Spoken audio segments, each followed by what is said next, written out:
Director Naishwea. She's been a committee member, and Director Linda Lazat has been a committee member as well.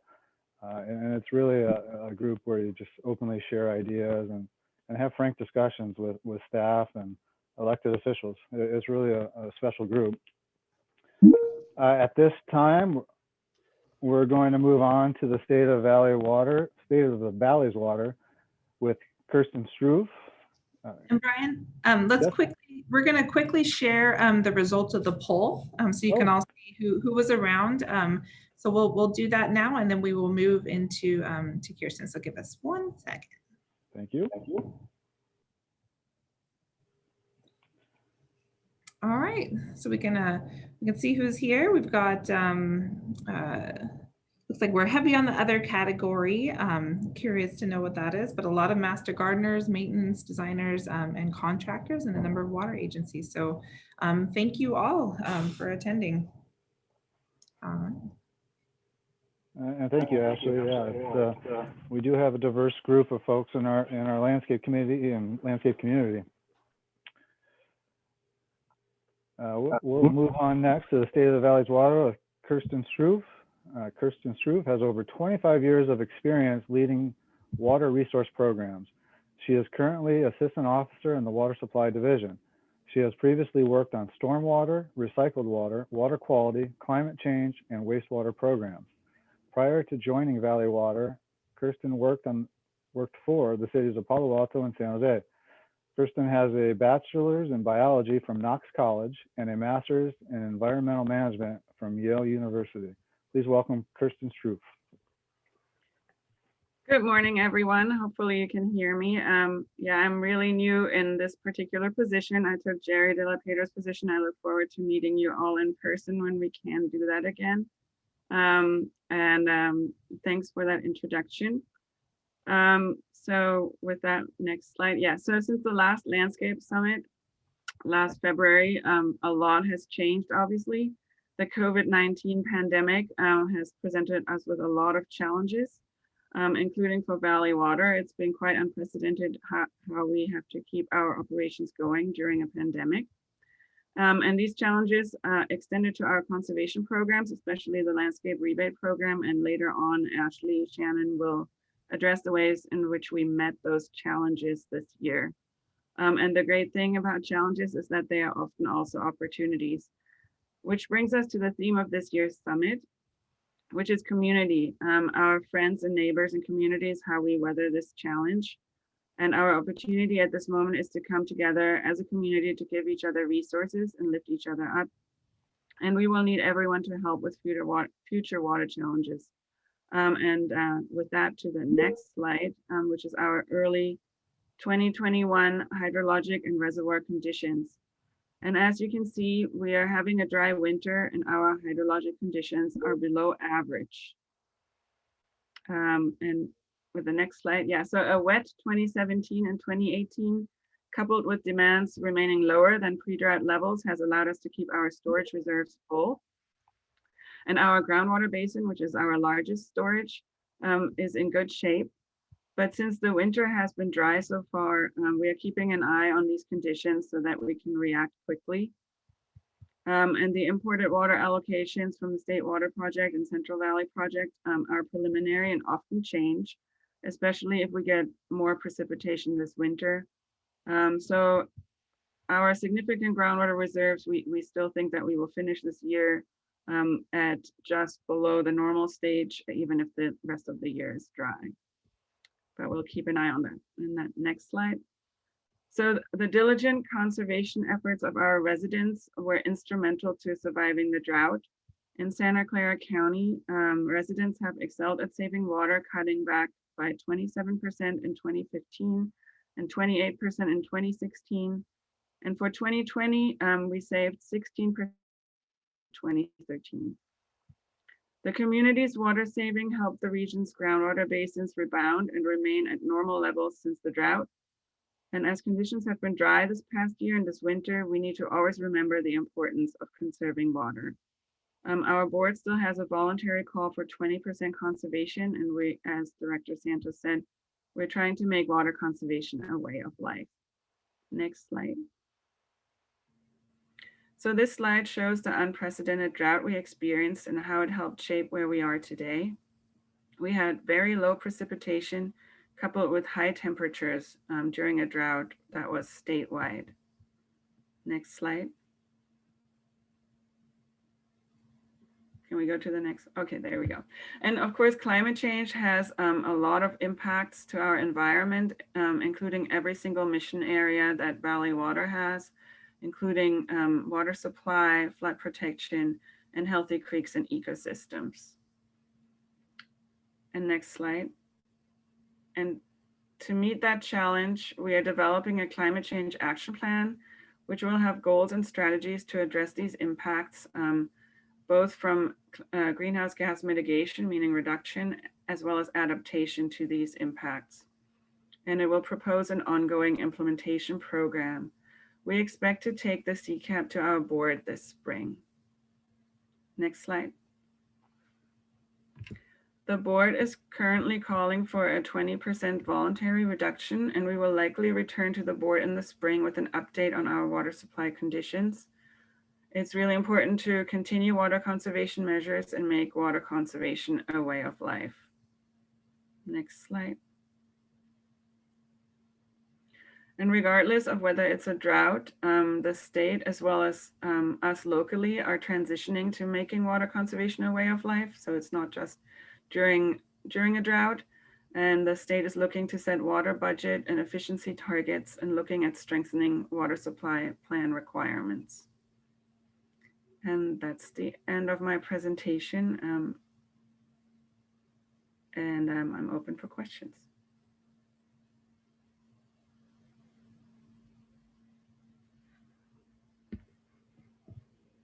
I believe at this time, Alex or Justin to have questions come in through the chat line. Good morning, everyone. Great presentation, Kirsten. No questions at the moment, but we're open to taking any. Great, maybe we can address them later as well.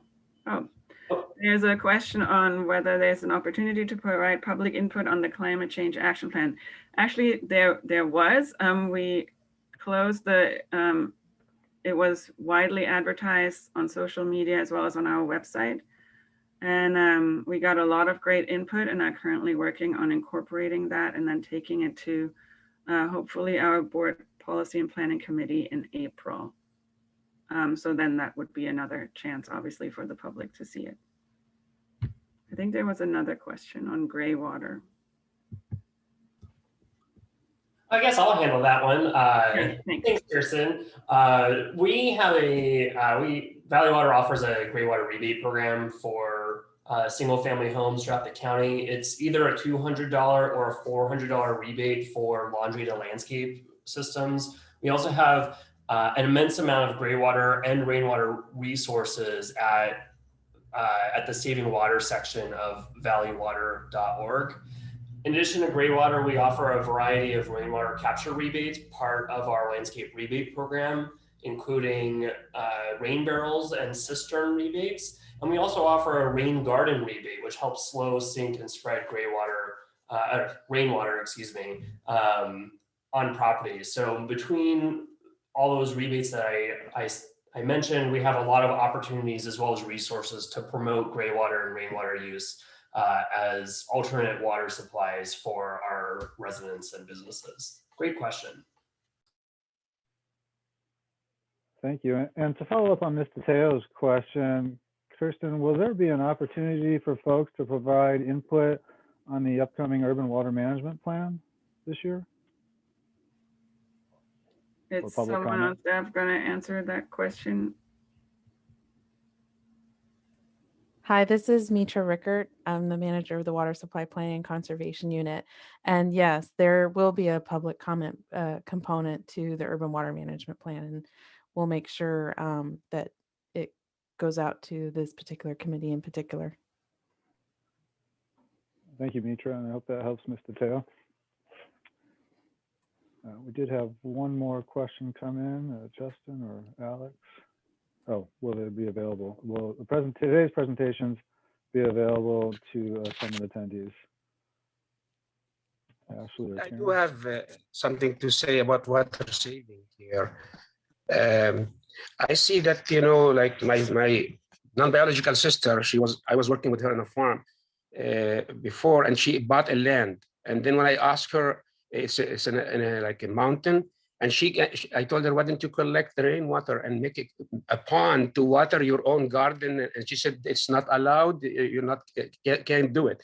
So I see here, what is the point of not allowing the agriculture farmers, which they are like suffering from to survive, from collecting the water, the rainwater, and in the ground for using it for agriculture? Isn't that a form of saving using the city water?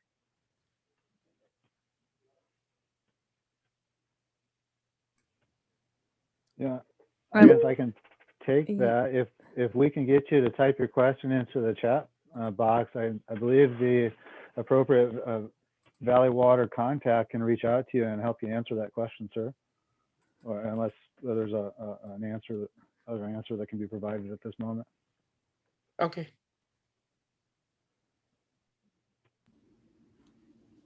Yeah, it might not be a Valley Water requirement. We'll have to look into that. So thank you. Yeah, please type your email into the chat box and the appropriate person will reach out to you. Well, thank you, Kirsten. I don't see any further questions in the chat. So we are going to move on to our next point of the agenda, which is our city forest, community nursery and lawn busters program with Miss Gabby Fitz. Gabby Fitz is the community nursery and lawn busters program manager for our city forest. Gabby got her start in the urban forestry sector working with nonprofits in Western North Carolina. Most recently, Gabby was working in Central and South America to establish agricultural and emergency preparedness training programs with military and non-military organizations before joining the team at our city forest. Welcome, Ms. Gabby Fitz. Great, thank you for having me.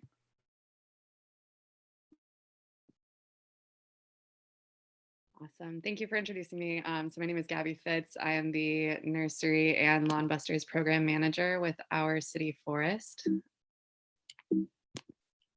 So first, we're going to go over our community nursery. I'm going to explain a little bit of what we do, talk about our open hours, our reclaimed water usage, some of our best management practices, cultivation and special events, and then I'll talk about our Lawn Busters program, qualifications and packages for that, how our stewardship program goes, the design, the steps for converting your lawn, and our DIY Lawn Busters class. So our community nursery is located at 1000 Spring Street. It's been established since 2010. It's near the 880 and the airport. If you haven't come by, I highly encourage you to. What we do at our nursery is we host a number of volunteer work days, as well as open hours where we're open to the public. We propagate and grow our own trees and shrubs. And throughout the year, we'll host a number of special events. So our open hours currently are Friday and Saturday from 9 a.m. to 12 p.m. During normal times, we also are open Thursdays, and this is a scheduled time where the public is invited to visit the nursery to browse and shop for trees and shrubs. And typically we'll hold volunteer work days during this time as well. In 2019, during our open hours, we had just over 2,000 visitors throughout the year. And so we do sell a number of trees and shrubs from the nursery throughout the year. We do request suggested donations for these, and our suggested donation varies depending on the size of the shrub or tree. Our 1 gallon to 5 gallon shrubs, grasses, and perennials, we do request a suggested donation of $10 to $20. Our 1 to 15 gallon trees vary from $15 to $120 suggested donation. We also offer a number of services and related to that where we can outside purchase a tree if we don't happen to have that species. Usually that's around $100. We'll also offer street tree site visits for free, and this is to help community members navigate the City of San Jose's street tree permitting process. Upon request, we will provide a certified arborist site visit for a yard tree for about $65 for half an hour. We will provide tree deliveries for community members and for residents with disabilities or senior citizens, we will provide planting and delivery services for free. We do also offer wholesale donation requests, and that's available upon request. So the nursery, we try to use recycled or reclaimed water wherever possible. So I'm sure you all know, this is water from indoor uses that's been cleaned at the wastewater treatment facility to remove the majority of its impurities. In the nursery, we found that this is dependable. It's a drought-proof water resource. We want to preserve as much drinking water as well as save energy while we're growing off trees for future generations. So in the nursery itself, we use recycled or reclaimed water specifically for tree cultivation. For a shrub cultivation, we will use fresh water. And that's just, we find that a number of trees or a number of those shrubs cannot support the salt concentrations in reclaimed water. We do try to utilize best management practices in the nursery. So our big thing is knowing that if you start clean, it stays clean. So we will make sure that we've sanitized all elements of plant production, from pots, trowels, any stakes that we use. So we're sanitizing from the very beginning to the very end. And we understand that as long as all inputs are cleaned, again, that's planting material, water, soil, pots, then everything will remain clean throughout the process. If one part of the planting process becomes contaminated, then we deem the whole site contaminated. So again, we're really reinforcing that everything needs to be cleaned and sanitized throughout the planting process. The big reason is that contamination cannot be seen. So microorganisms, specifically focusing on Phytophthora or sudden oak death, can be introduced at any time, and it's completely not visible to our own eyes. So we really try to keep things sanitized throughout because we know that these microorganisms are not visible to us. If a plant is contaminated, we know that it cannot be cleaned again. And so those plants will be culled or removed from our production process. There are a number of species that are host to Phytophthora, and we do have a number of those species in the nursery. So we are frequently testing and checking our plant stock to make sure that we're not introducing Phytophthora or sudden oak death into our community. And we try to emphasize, if you're not sure that it's been sanitized, assume it is contaminated. And we're very much so acknowledging that the ground is always contaminated. Within our nursery, there's a lot of foot traffic and vehicle traffic that comes through, and it's hard to be able to manage what is being introduced. So anything that touches the ground is always deemed contaminated. A big part of what we do at our City Forest Community Nursery is growing off our own trees. So we focus on a lot of transplanting younger trees into larger containers. This is a big part of our production process. We acknowledge that trees need room to grow, and keeping them in a smaller container for too long causes girdling roots, which can be harmful to the tree later and prevent it from establishing once it is deemed ready to be planted in the community. A lot of the trees that we grow are grown from seed or acorn, as well as bare roots coming in. So we're constantly repotting and transplanting our plant stock. Throughout the year, we'll also do young tree pruning in the nursery. This is when we'll remove dead, dying, diseased, or damaged branches. We also want to try to select a central leader and establish that central leader. That way we're making sure that well-structured trees are going out into our community. Throughout this pruning, we'll select our lowest permanent branch. And the way you do this is really determined on the location and the purpose of the tree. So that will vary based on if the tree is going to be planted in the street strip, or in a residence lawn, or in a park. We will select and establish varying scaffold branches, and this kind of depends on the species that we are pruning. And we want to select temporary branches below the lowest permanent branch to remove, and we'll try to head back the others. And this is just to ensure that we're growing off healthy, strong, well-structured trees that will be planted within the county. Throughout the entire production process, we're always taking an in-depth look at our trees. And we're always wondering, how can we determine which tree is ready, which one's ready to be pulled from the nursery and planted in the community? And to figure that out, we look at the crown or the top of the tree. We want to make sure it's not deformed by wind, poor pruning practices, pests, or other factors. We're also looking at the leaves themselves. We want to make sure they're not deformed, stunted, misshapen, tattered, or otherwise atypical. This is a big indicator on the tree's health. And again, we want to make sure that we're sending out healthy and strong trees that will be planted in our community and serve future generations. We are always looking at the trees to make sure there's no dead, diseased, broken, distorted, or other serious injuries to the tree.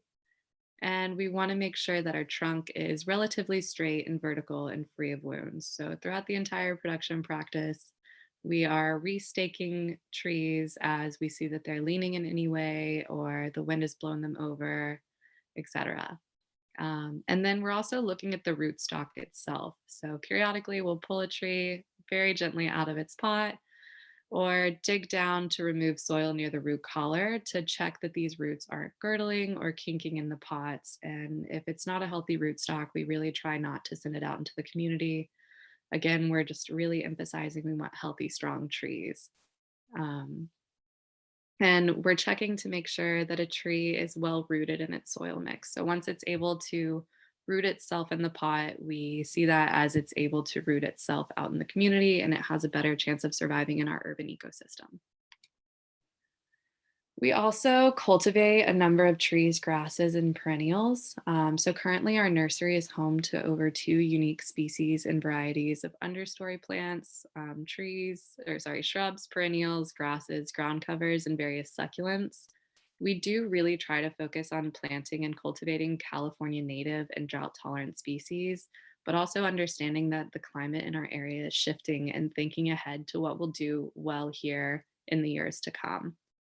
The majority of our stock is propagated on site in our greenhouse, and we do this from seeds, cuttings, divisions, and grafts. So throughout the week, a number of AmeriCorps members are going out into various parks where we have permission and taking cuttings that we'll take back to grow off in our own nursery. And we want to do this from plants we know are healthy and strong. That way we're picking the best plant material to be planted later on in our community. And as I mentioned, throughout the year, we'll host a number of special events in our nursery. One of our favorites is our holiday rent-a-tree program. This starts in late November, and we rent out evergreen or deciduous trees to community members to serve as living holiday trees in their home.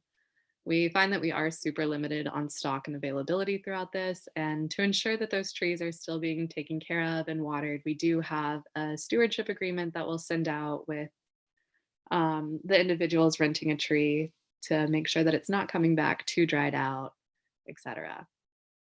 In the fall and in the spring, we'll host and organize large plant sales at the nursery, and this sort of acts as an extended open hours. We'll be open to the public for longer throughout the day and throughout the week and have discounted suggested donations on a number of trees and shrubs. This time of year, we're gearing up for our big bare roots tree transplanting projects. So every winter to very early spring, we'll receive multiple shipments of bare root trees, and these need to be transplanted immediately. So we receive usually no less than 1,000 trees with no root ball on them, just bare roots. And we'll spend up to a month with our AmeriCorps members and our volunteers potting these up. And this is how we're able to source our stock for the following planting season. And then throughout the year, we're always hosting a number of workshops. These vary based on interests and skills and needs of the community. So our workshops will be anything from propagating your own plants to something related to our beehives in the nursery. And our nursery is a big way that we support our Lawn Busters program. So our Lawn Busters program was established in 2015, and we've been working very closely with Santa Clara Valley Water District since the establishment of it. What the Lawn Busters program does is it converts lawns of residents into drought-tolerant landscapes, and this is an effort to reduce water usage and promote biodiversity in our urban ecosystem. To qualify for this program, applicants must be homeowners in Santa Clara County and they must receive water utilities from Valley Water. And we also ask that the homeowner has a conversion area of at least 500 contiguous square feet. And because we're trying to serve our under-resourced community members, we do focus on seniors, veterans, persons with disabilities, and low-income individuals. And our Lawn Busters program has varying packages. We do want to tailor our services to the needs of our community and provide a lawn or a drought tolerant landscape to residents that they will be proud of for many years to come. So our lowest and most cost-effective package is our drought tolerant dreamscape. And so this is primarily filled with grasses and ground covers. It's kid friendly and can tolerate more foot traffic. And it's also our least expensive option with a base cost of $100. And that base cost includes all plants and the entire conversion done by our Lawn Busters team. Our medium cost package is our urban forest garden. So this is specifically designed for residents and lawns with existing mature trees or those who want to introduce a new tree into their lawn during the conversion. This contains a mix of ground covers and small to medium flowering shrubs. And the base cost for this is $250. And again, that base cost includes all parts of the conversion, including the tree that we're planting, mulch, plants, etc. Our largest package and most expensive is the Premium San Oasis. This is a custom design for homeowners who want more say in the plan and can commit to more maintenance. So this will include a variety of shrubs, grasses, ground covers, and tree options. This is a really good choice for those with larger lawns or those that are planning to install hardscapes such as walking paths, fountains, etc. in the future. And the base cost for this is $500. So the benefits of this program is that after 2 years, every square foot of lawn that's converted saves 31 gallons of water per month. Our subsidized program allows us to convert lawns at up to 90% less cost than most typical outside contractors. And the main initiative of this is to create biodiversity in the urban forest, support local pollinators, promote groundwater recharge. It also increases property values and adds aesthetic appeal. So there are tons of benefits to converting your lawn into drought tolerant landscaping. Looking at garden studies over the past, we found that the drought tolerant garden or a busted or converted lawn utilizes 83% less water. It generates 56% less green waste, and it requires up to 68% less maintenance. So kind of looking at these numbers and understanding that the importance of biodiversity in our urban ecosystem, it's hard to question why you would still opt for a traditional landscape. So one of the unique things about our program is that all participants or residents that commit to converting their lawn become stewards. So before we go in and actually do the conversion, we will have the residents sign on to a stewardship agreement. And this is where that resident agrees to care for the new species. And we provide them with information on how to care for their design and their plants. And we always encourage these residents to reach out to us with any questions in the future. So to begin the process, our Lawn Busters team will start with an on-site assessment and planning. So they'll go in and they'll measure the lawn and assess the eligibility to determine it meets that 500 minimum square foot. Once we decide that they have qualified for the program, we will then have the resident sign a contract and we'll discuss design details. And when they're discussing the design details, we're deciding if that resident has any color preferences for the plants that they're using, if they prefer purple flowers over red flowers, or if they want more aromatic plants introduced into their lawn, etc. So the team then works very hard to create these unique design layouts. And recently we've been working with local landscape designers to help bring in more designs to our residents. Once we've completed that design, we will create a corresponding map and send that over to the homeowner for approval. So every now and then you'll have that homeowner who maybe wants to move this lavender plant to the edge of their lawn, or they find that their dog likes to dig in a corner, so they want to avoid any plants there. And we're always happy to work with the homeowner to create something that they'll be proud of for years to come. Once the design is finalized, we then schedule a date for the installation of the conversion. And so this is kind of what that key looks like. We'll try to give a key to the design and corresponding plants, and usually we'll send over pictures of what these plants look like at establishment to the homeowner so that they aren't having to do all this outside research on their own. So how we do the design is we typically try to keep the taller plants towards the back, create that staggering appeal.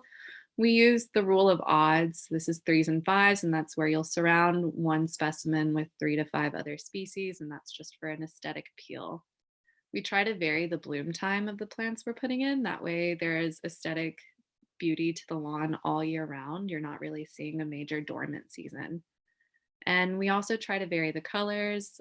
We do find that most of these colors go well together, and you'll typically see more shade tolerant plants have more pastel flowers, where in the sun you'll see these brighter colors. If a resident decides that they want to insert some type of hardscape later, we do give the option of leaving an empty path for them to do that in their own time. And we also talk about the needs with the homeowner. So if they need a more pet-friendly landscape or kid-friendly landscape, we try to meet that as much as possible. Our big thing is that we have to meet specific coverage values. So we want to meet 50% coverage value of the square footage of the lawn. So the lawn conversion itself is a 2-day process. Day 1, our team goes in and trenches the perimeter of the lawn. So if you see this volunteer working in the orange vest over on the left of this image, they are trenching out the perimeter of that lawn, and this helps to prevent any runoff and also aids in groundwater recharge. The next step in day 1 is then sheet mulching. So our team works very hard to try to find cardboard that we use to lay over the existing lawn. This is one of our larger lawns, and you can see there's a lot of cardboard that they had to source for this. And so the benefits of sheet mulching is that it doesn't use chemicals to kill the lawn. And by doing that, we're not adding extra waste to the landfill or contaminating any of our groundwater. The cardboard acts as a weed barrier, and it smothers the grass and will eventually decompose over time, which adds a nice nutrient boost to the existing soil. This also is beneficial to organisms as it won't harm them or harm that topsoil by introducing any extra chemicals. So the next step after we've done our trenching and we've laid our sheet mulch is that we'll then spread a nice thick layer of soil amendment, and that helps to give a nutrient boost to that existing topsoil, as well as give those plants the nice nutrient boost that they'll need to establish in that lawn. And so that wraps up day 1 for the team. Day 2, we'll go in, and that's when we lay all of the plants out, following very closely with that design key. So in this picture, you can see that all of the plants have been laid out, and once we've laid everything out, our team will take a step back to look and make sure that everything is where we want it, do any micro adjustments that we need to make sure we're really creating that aesthetic appeal for the homeowners. We try to use a variety of plants, but we do focus on drought tolerant and native species. We are limited to what we're able to source and grow in our nursery. And again, that's what we are able to source for our Lawn Busters program. A few of our commonly used plants are creeping rosemary, blue fescue grass, western redbud, and that purple Mexican sage. And then once we've gone in and planted all of the plants, that's when we go in with a nice thick layer of mulch. And this helps to insulate the plants. And also once that decomposes, it adds another nutrient boost that that lawn will need and help to rebuild that topsoil. Once we've spread all of the mulch, it's evenly raked across the top, and that finishes off the installation process. So again, we do understand that residents have specific wants and needs for their lawn, and we want to give them something that they'll be proud of. So we do give them various mulch options. The natural colored mulch at the bottom is what is included in the base cost. But if that homeowner has a preference for mahogany, Douglas fir, or a black mulch, then we can add that for a slightly increased cost. And you'll go from a traditional, sometimes dying grass lawn to this is the finished project. We'll provide a sign for the resident to keep as long as they would like. And it always looks a little shocking once the conversion has been initially completed. We try to preface with the homeowner, this will be totally different from what they're used to looking at. But once it is more grown in, it really starts to fill in and look beautiful. And with every project, we provide a 5-week warranty period. So during this time, we ask that residents make no changes to their lawn. So that's no installation of signs, yard art, or stone paths just during that 5-week period. And that's because we'll go back in for 3 maintenance visits throughout that 5-week period. And this is where we're checking plant health, and we will replace any plants that are dying, drying, or not establishing during this period. So again, we ask that residents make no changes to their lawn because we want to make sure that any of the changes aren't what caused that plant to die off. And once we're completed and it grows in a little bit, once that 5-week warranty period is over, we encourage residents to make it their own. As you can see, this is a back lawn conversion that we've done. And this resident added lights, different yard art, globes, a bird bath, and it really adds that personal touch and just starts to look really beautiful. So since 2015, the Lawn Busters team has converted over 200,000 square feet of traditional lawn into drought-tolerant landscaping, which has saved over 6 million gallons of water. They've been able to install almost 10,000 drought-tolerant shrubs, and 74 trees have been planted through the Lawn Busters program. Currently, our wait list is up to a year long, but our team is super awesome and they're able to knock out 1 project per week, which is both exhausting and really helps get through that super long waiting list. Recently, we've started a Lawn Busters DIY class due to the very long wait list and also the need for this type of work because our Lawn Busters program is limited to senior citizens, disabled individuals, low income, and veterans. We understand that this is still a county-wide need. And so we've started this 2-day class where residents can learn how to convert their own lawn.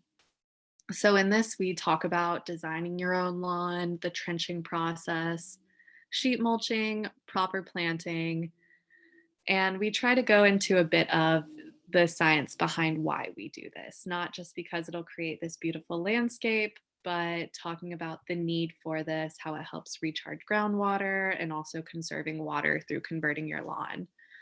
And all of this would not be possible if it wasn't for our super awesome Lawn Busters team, the landscape designers that have decided to volunteer their time to work with us, and for Valley Water for continuing to support this program. And that is the end of my presentation. So I guess if there are any questions. Yeah, Gabby, there are a lot of questions there.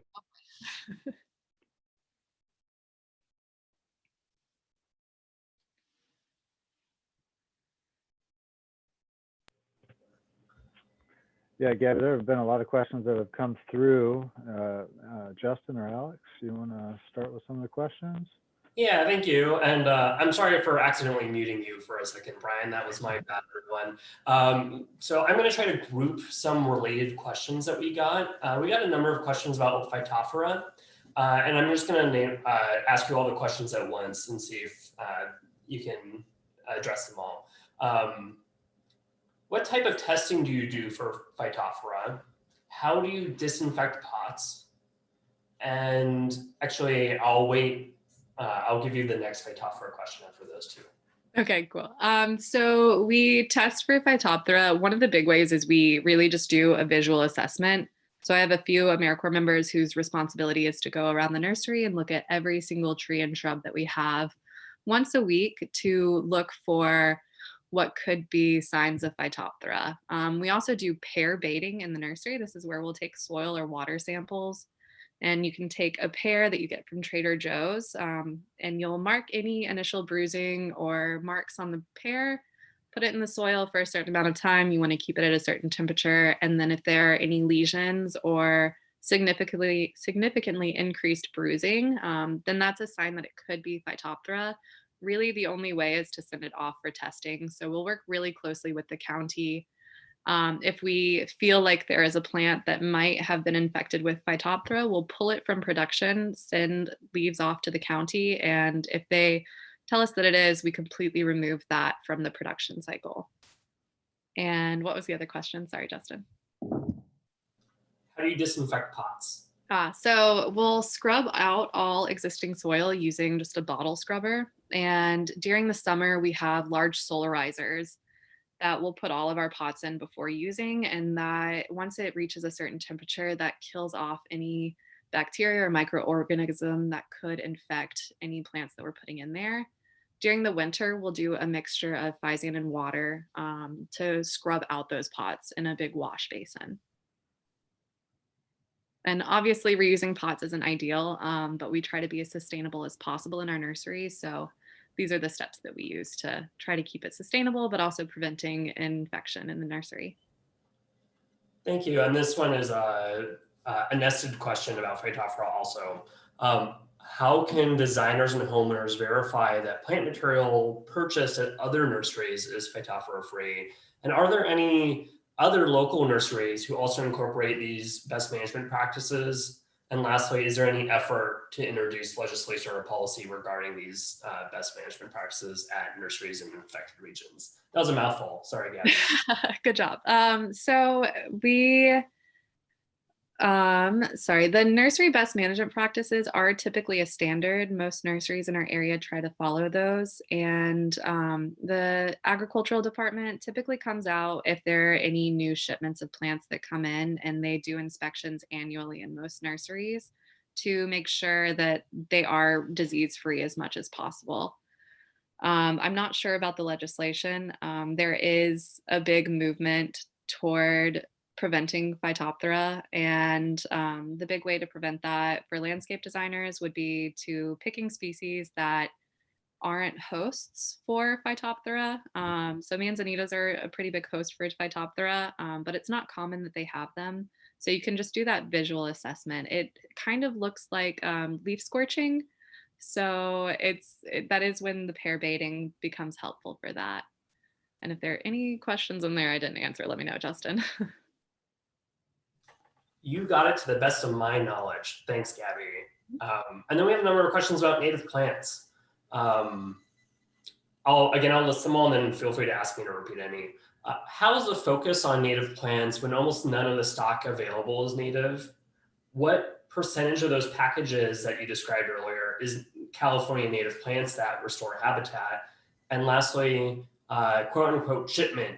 Didn't you just say City Forest propagates their own plants? Where do these trees come from? Awesome. So we try to the best of our ability to plant native plants, but also realizing that the climate is changing in this region very significantly. And the region that these native plants survive in are getting much, much smaller. So when we're doing these lawn conversions, our big focus is what's drought tolerant and what will do well here.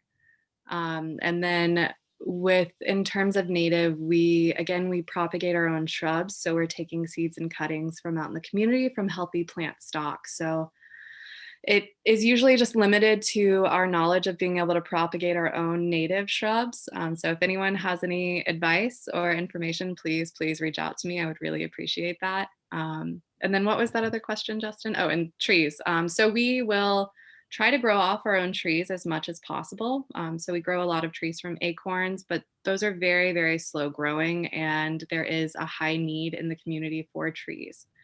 So to meet that community need, we will once a year purchase a large order of bare root trees, but all of our shrubs are grown and propagated in-house. And I think that answered it. Thank you. There's a couple of eligibility questions also. Are these packages available to anyone in Santa Clara County, or are there any programs for industrial spaces?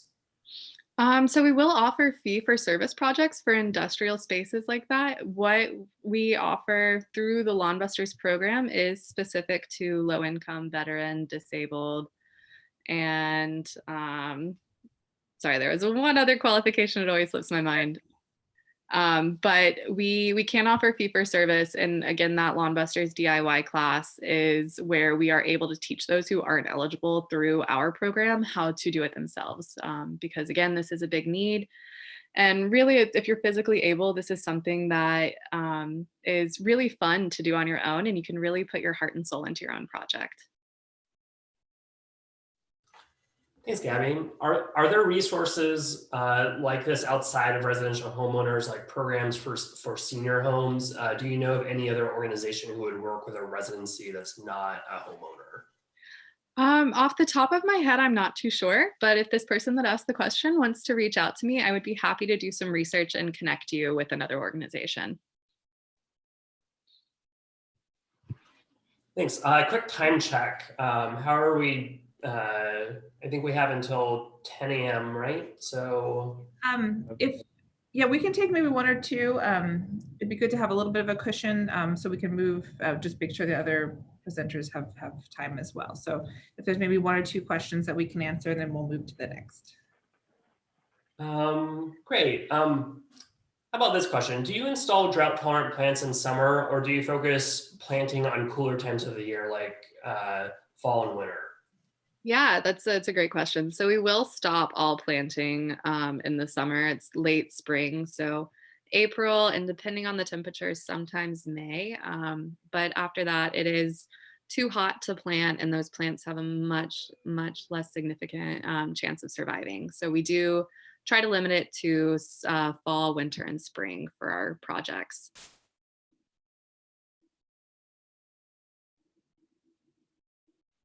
Thank you. And if we didn't get to your question during a presentation, we will do our best to send out some type of follow-up resources or information to try to capture the nature of the questions that we're receiving that we may not have time to address during the summit today. So I appreciate everyone's patience and flexibility with this approach.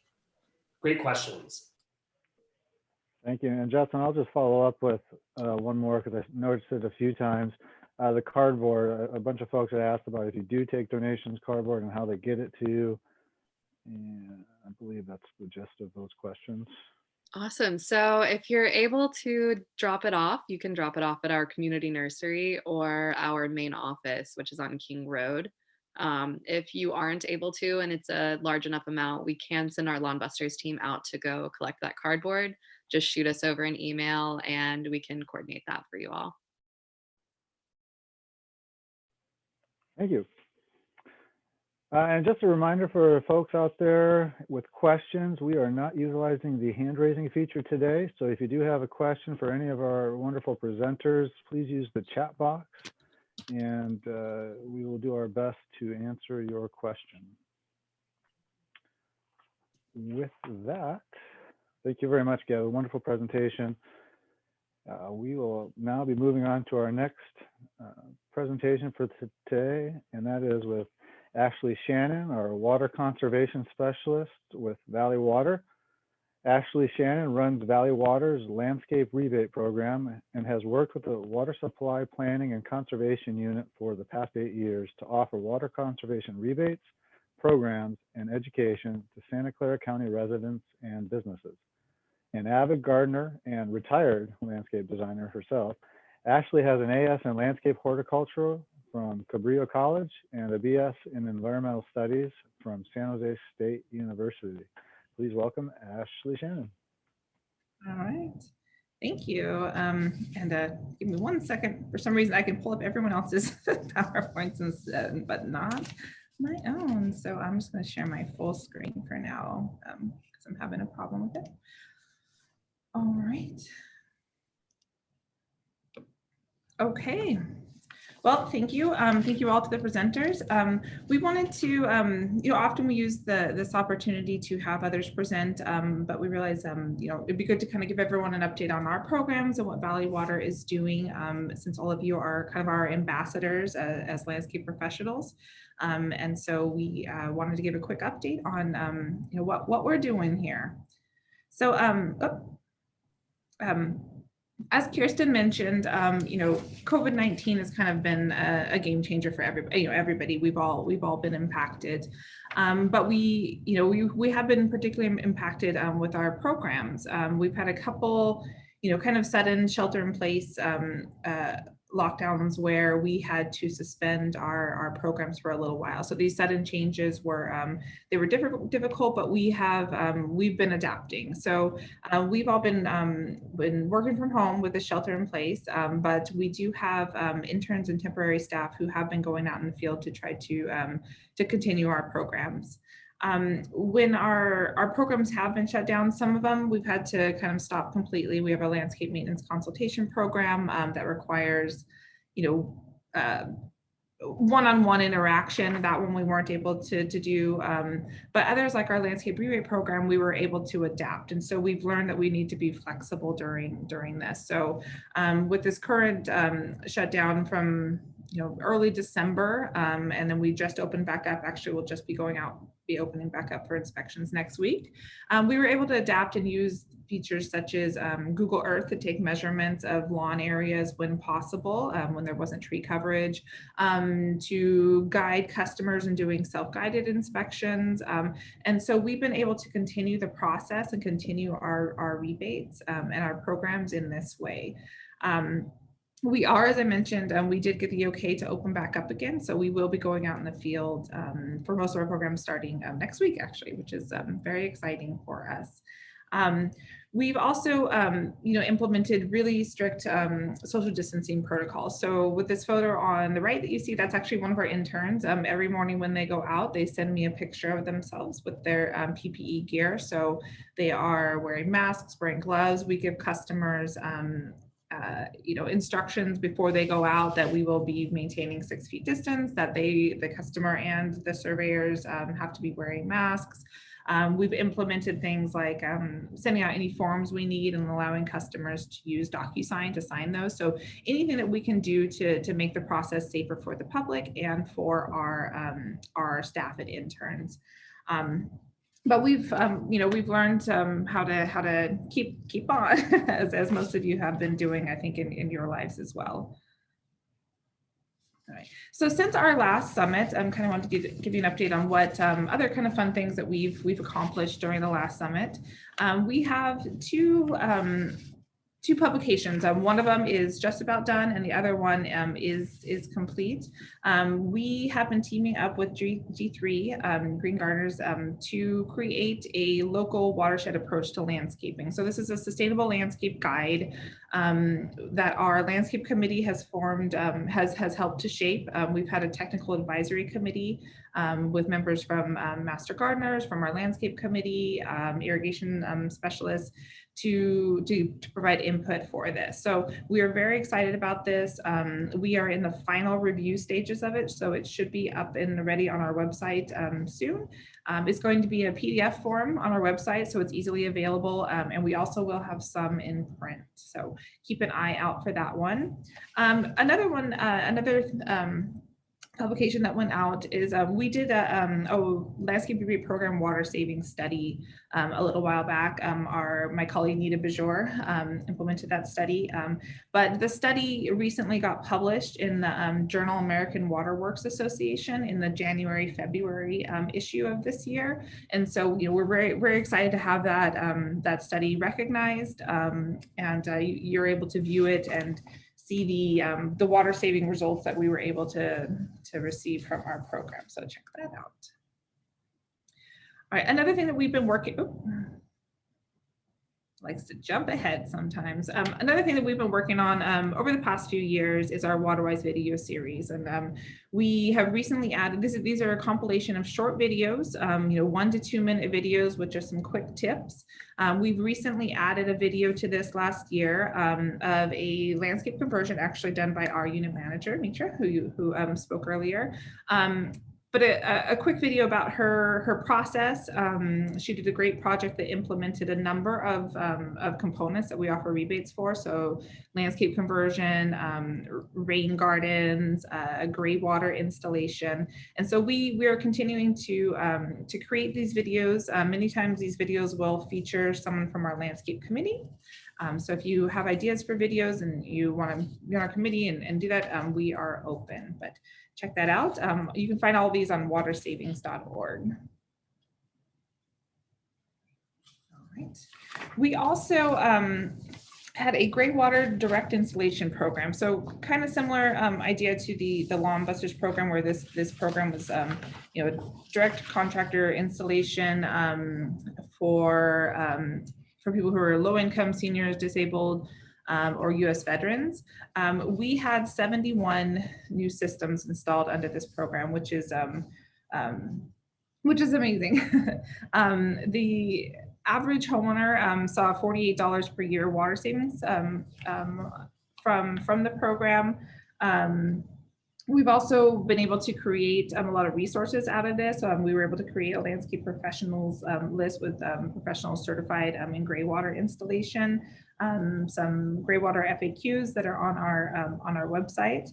And then later I'll talk about our rebate program itself. But this pilot program was really successful and was able to provide a resource to people in the county who may not have otherwise had the opportunity. Also, since the last summit, we have partnered with a number of agencies in the region to have CalWEP administer the BayQuell, the Qualified Water Efficient Landscape Trainers, which is an EPA WaterSense certified training, to administer it throughout the county for us. In our county, we were 2 classes into our first Spanish session back in March when COVID hit and everything had to be shut down. So that was really disappointing to get a couple of classes into it. But like everything, CalWEP worked really hard to develop an online curriculum. It took a while. There's a lot of back and forth with the EPA and trying to figure out how to do all of this online. But they have successfully launched an online curriculum. We've had a number of classes. The nice thing is that because the classes are being offered throughout the region, now it makes it a little bit easier for people to take classes in other parts of the greater Bay Area without having to commute anywhere. We are also happy to announce that the first online Spanish training class has been launched. They're doing a pilot. It's actually starting next week, I believe, but I think that we still have room. So if you would like to sign up, it's a free training. There is a small fee for the test, but otherwise it's a free training. So visit QWEL.net for more information. All right. So with water supply planning and conservation, which is the unit that we work in, we offer a number of rebate programs, educational programs, and outreach to everybody in the county. So we offer things for commercial, residential, multifamily. If you have a property in the county, we offer something for you. We offer, indoor items such as, sub meters, individual meters for like a townhome, things like that, fixtures, all sorts of things. And then we also focus quite a bit on the outdoor education and rebates. I'm going to focus mainly on the outdoor portions of what we do today, since you are all in the landscape industry. Let's see. Oh, very sensitive. So one of the things we offer is our WaterWise Indoor Survey Kit. This is a do-it-yourself kit for residential sites, but it does offer tips on how to read meters, which is helpful if you have customers who are maybe wondering if they have a leak in their irrigation system. There's tips on how to read your meter, tips on how to check your flow of your showers, your sinks, check your toilet, all those sorts of things. So customers can contact us, ask for one of these kits, and we will mail it out. We also have informational videos that go along with this that are on our website. Do a quick time check. All right. We also offer a number of rebate programs. So I'm going to go through these pretty quickly. It's an overview, but just know that for all of our programs, you can visit watersavings.org for more information. And if there's just one thing that you remember about all the programs, the rebate programs that we offer, is that pre-approval is required. So just make sure that an application is submitted and approved by you or your client before starting the project. But we do offer rebates for landscape conversion, which is essentially lawn or pool removal. We've added a number of rainwater elements. I think we're at about 2 years now of adding those. So rain gardens, cisterns, rain barrels. We offer rebates for high efficiency irrigation equipment and a number of things. So for rebates for residential sites, the rebates are $2,000 to $3,000 per site up to. That depends on whether the site is in a cost sharing agency, meaning they're apologies, their retailer might add more. And for commercial sites, it's $50,000 to $60,000 available. So, visit our website for more information about that. We also have a WaterWise survey program. This is a free service where we have trained irrigation professionals that will go out to a residence and do a full irrigation survey. This program is offered to everyone in the county, but special note, San Jose Water Company customers have an equivalent program called their water audit that they offer their customers directly. So we don't do the WaterWise survey programs for San Jose Water Company, but there is an equivalent program available. But it's a really great service. It's free. They will walk the property with the customer, take a look at the irrigation controller, run the system, see if there's any noticeable leaks. And so it's a very informative and can help guide a customer to make upgrades in their irrigation systems. They'll also inform customers about what might be eligible for a rebate as far as upgrades go. We also offer for our large commercial landscapes that are over a half acre, we also offer large landscape budgets. So these are a free service. It's a on-site irrigation water use budgets. Our tools, we work with Waterfluence, who our contractor who administers this program. A site can log in and track their water usage. They can track, what their site, the suggested use for the site and what the actual use of the site, water use for the site. And so it's a really great resource for large landscapes. And I do encourage you to check it out if you work with larger landscapes. Let's see, the budgets also include site maps and controller maps, easy to use tools to engage with the property stakeholders. And so it's a really great and thorough resource that we offer for the larger landscapes. I think I skipped over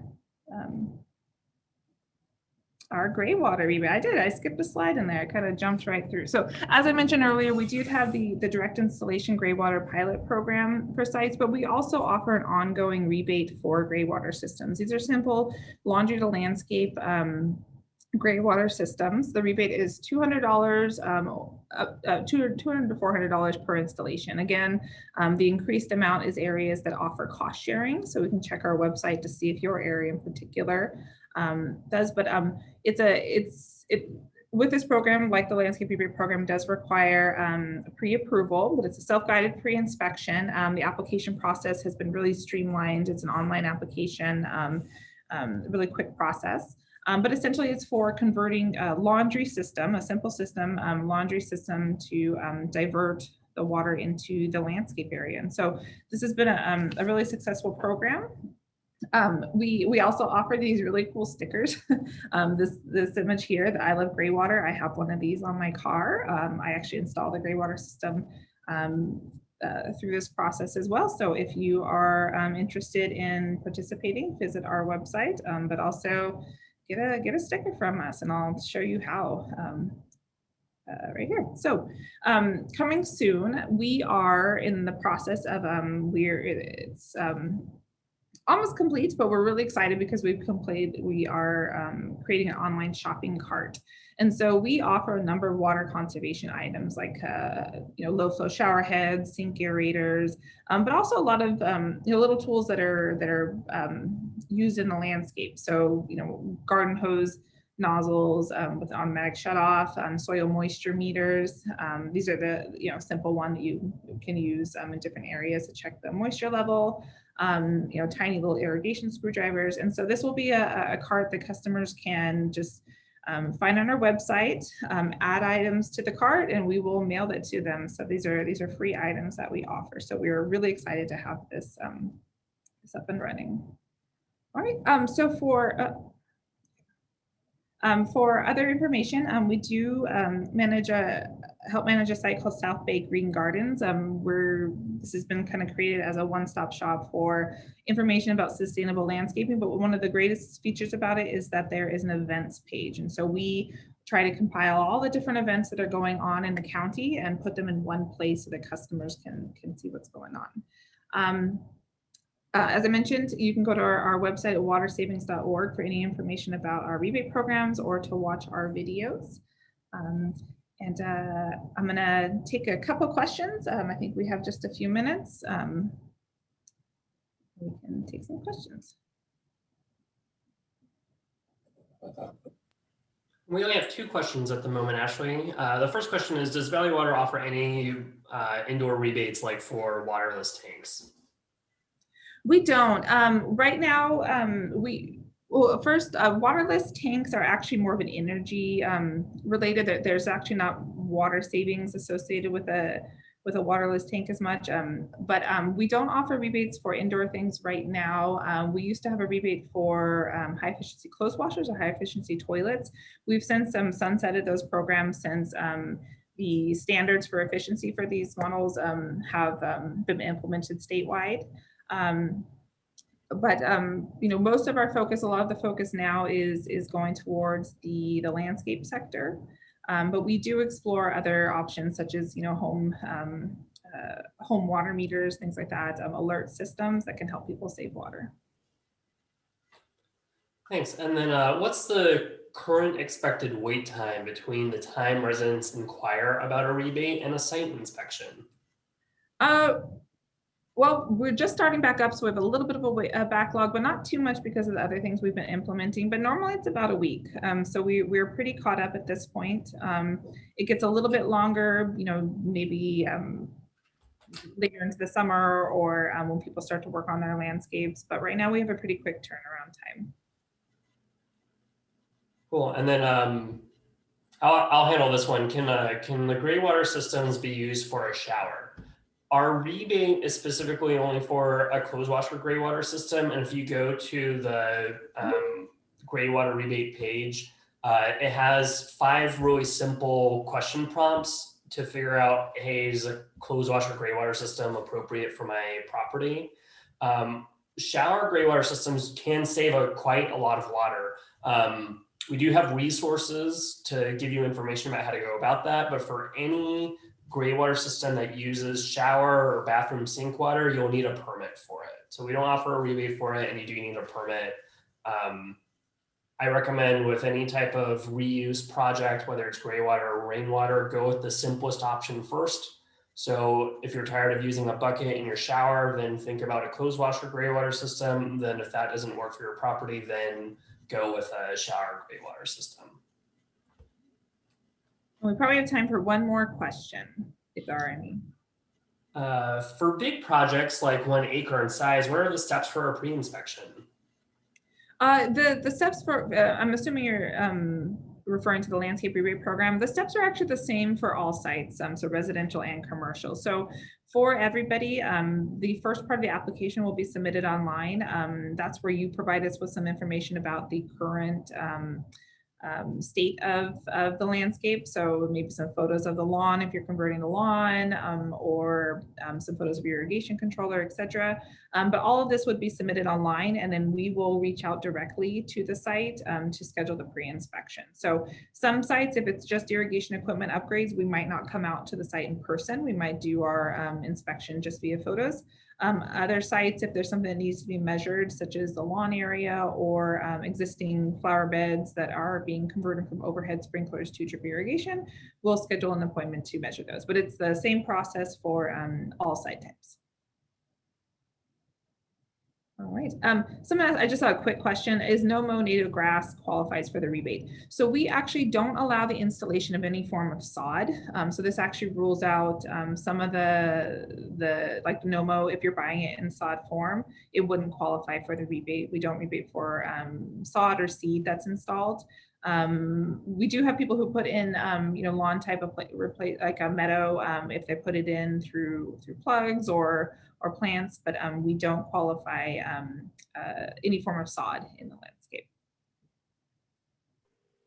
All right. Okay. I'm going to give the others a chance. I'm going to wrap up, but we might have time at the end for additional questions for everyone. So I'll pass the mic back to you, Brian. Yeah, thank you, Ashley. And to follow up on Ashley's presentation, as a landscape committee member, you have direct input into all of the programs that Ashley just described. Your unique experiences as a landscape community member would be a huge asset to our group. And we welcome you to the group if you're interested. Our next presentation is titled Sharing and Increasing Community Skills in Permaculture Design, Build, and Care. And this will be presented by Elizabeth Sarmiento and Liliana Castaneda-Rossman. Elizabeth Sarmiento has a deep love for nature and its innate value in our lives. Originally from Honduras, she has a degree in environmental studies and is trained as certified by Greywater Action. Bay-friendly regional landscape designers. She's part of Santa Clara County Master Composting Program, or a composter, sorry. Permacultural designer and landscape water management irrigation training and research center specialist. She brings her knowledge and experience in the challenges of water supply, lost habitat, and soil depletion to design, install, and care for ecological gardens as a worker owner of Smart Yards Cooperative, soon to be Beyond Gardens. She is a co-founder of Smart Yards Education and currently sits on its board. Along with her is Liliana Castaneda-Rossman, and she is Professor Emerita at California State University, San Marcos. She holds a PhD in communication from UMass Amherst and an MA in International Peace Studies from the University of Notre Dame. She is a bilingual mediator and has worked facilitating public dialogue with community groups across the country. She is an avid reader, gardener, seamstress, yogini, and aspiring piano player. Her two college-age children currently study in Europe. She lives with her husband in San Jose, California. Thank you both and welcome. Thank you. Thank you for this opportunity to present to over 105 participants. My name is Liliana Castaneda-Rossman, and I will guide us through our mission and our values, and then we'll turn it over to Elizabeth Sarmiento to talk about the founding, the story of Smart Yards, and also to give examples of our community building efforts. I will share my screen now. Let's see.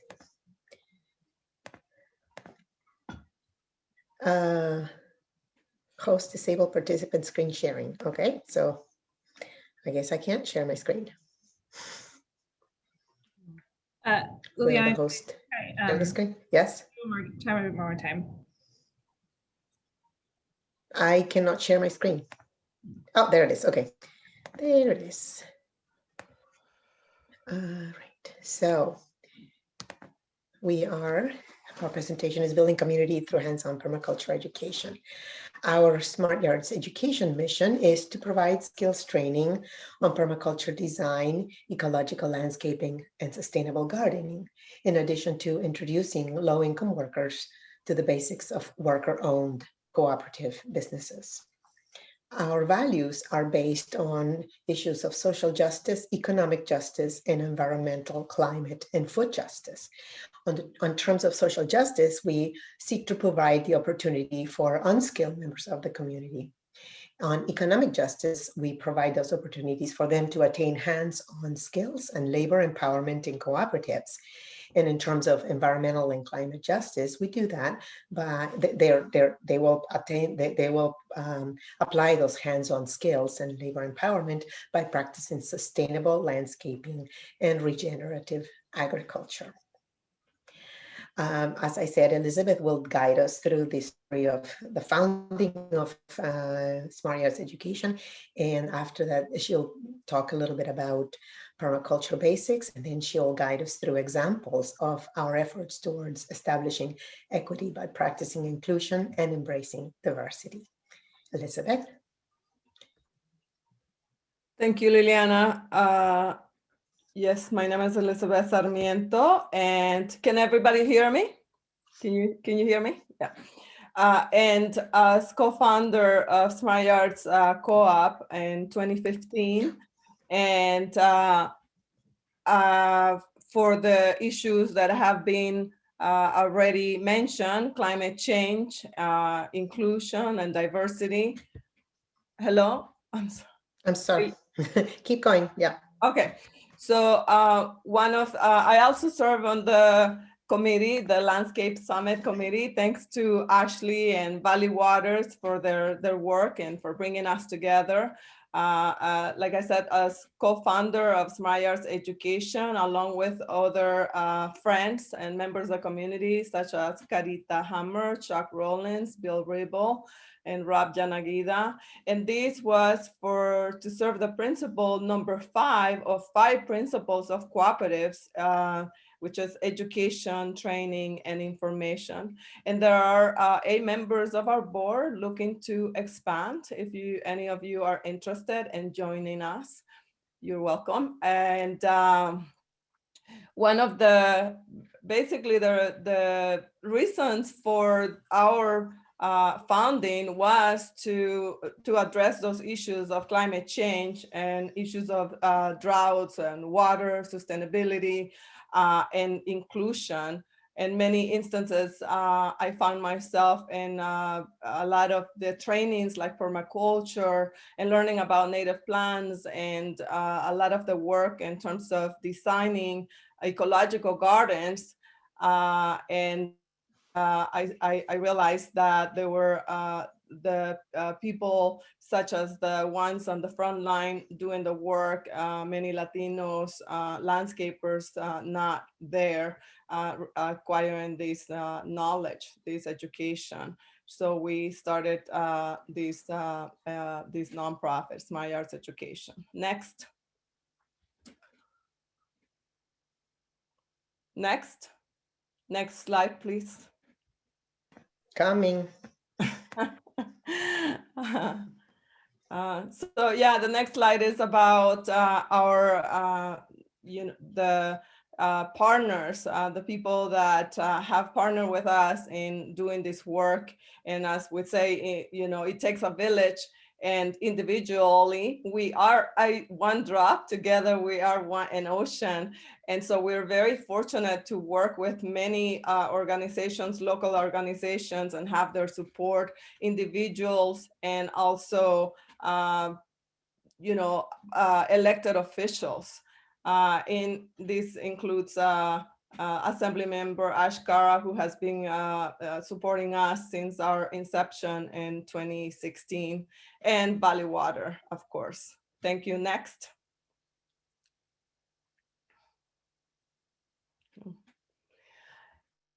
As Liliana mentioned, the central work of our work is central on the ethics of permaculture, which are care for the earth, fair share, and care for people. And around these, we have 12 principles that include diversity. Diversity not only in terms of people diversity and including all members of our community, but also diversity that we find in nature. So giving the voice to those little creatures and building habitat and soil, conserving our resources and optimizing resources such as water, and also resiliency. And so those are basically a lot of our work at Central around permaculture or permanent culture, or we can say permanent agriculture. You're welcome to let us know if you'd like to learn more about it. We have all our work, it's like we start with that, our workshops. Thank you. Next. So, and like I said, in enacting our mission, our work is very much hands-on education, and I'm going to talk about the years highlighted here in terms of, and show you some of our work in these years 2017, 2018, 2019, and 2020. Next.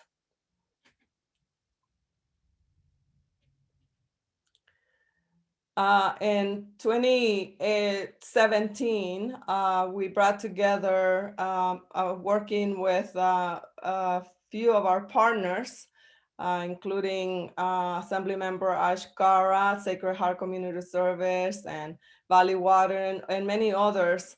We brought together a group of 5 families from East Side, San Jose, and we, for 5 weeks, for the course of 5 weeks, starting in March through May, on weekends, we taught how to design an ecological permaculture garden, including how to do a laundry to landscape, a gray water system to reuse laundry water, how to do the tree mulching, and how to replace the lawn, and build an eco garden, habitat garden, fruit trees for the gray water, how to do a simple dry stock type of stonework.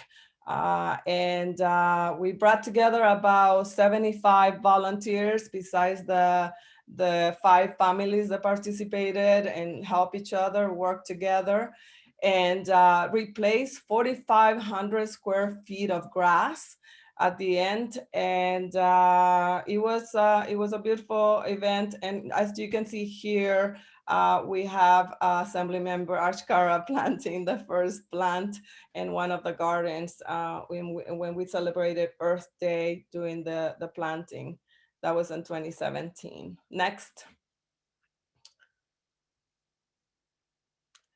On 2018, we came together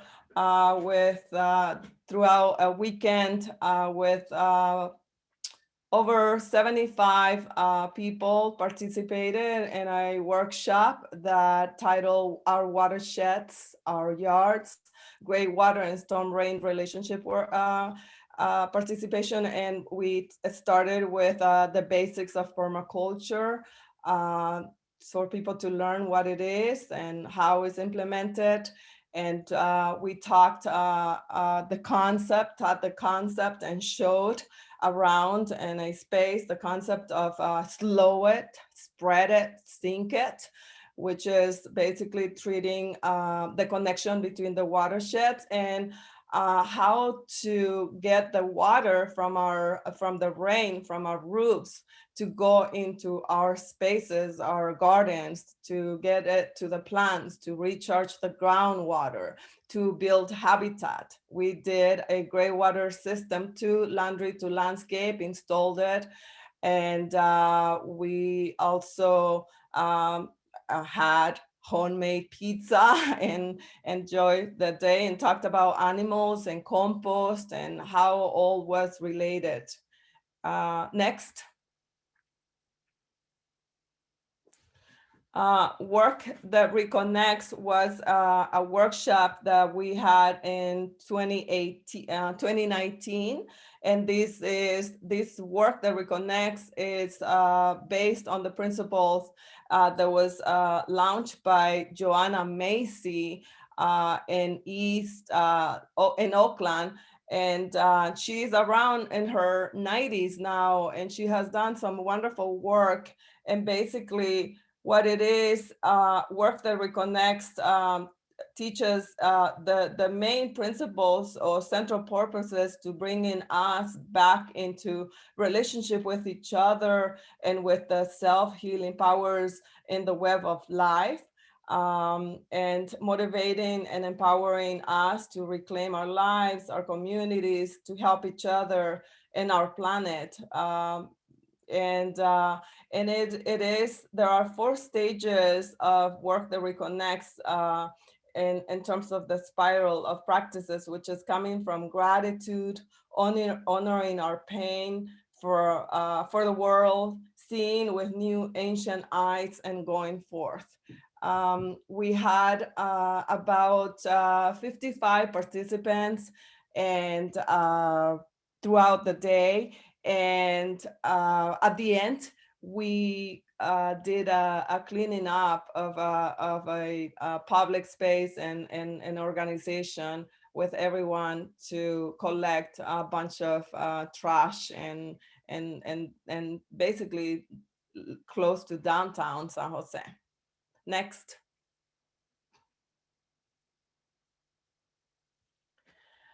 And the challenges of COVID came about in 2020. And with that, our planning committee, we had to reinvent ourselves. And we thought, well, there are quite a few pollinators in our garden, and we're going to go for plan B and honor of those beautiful bees in our gardens. So we started planning a Earth Day and to take our teachings online.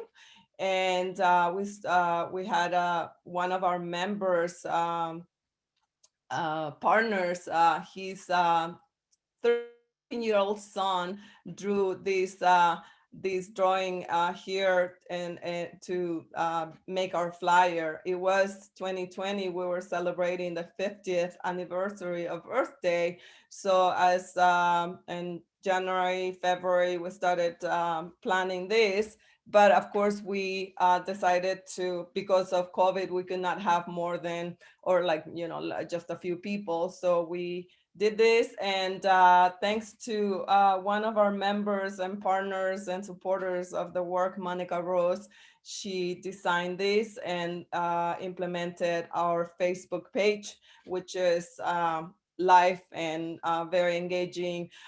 Earth Day Action is called on Facebook, and we have a lot of programs going on there. A lot of people share. So we have over 5,000 people who joined us, and throughout the 5 days, presentations, 1 day dedicated per decade of the 50th anniversary or 50 year of Earth Day, and which included teaching about ecological gardening, pollinator garden. Even a person from Colombia joined us and composed a song and shared a song. We taught about the history of the environmental movement. We had just how to eat plant-based foods, and how to make a mask at home, and by our very own Dr. Castañeda Rosman. And yeah, it was a success, and we continue to do online teachings through this forum. Next. Our most recent project was in collaboration with an organization called Raising the Bar. and rebuilding together Silicon Valley to do a long conversion with the participation of about 35 people. And it was mainly working with 6 youth that have been part of the foster care system.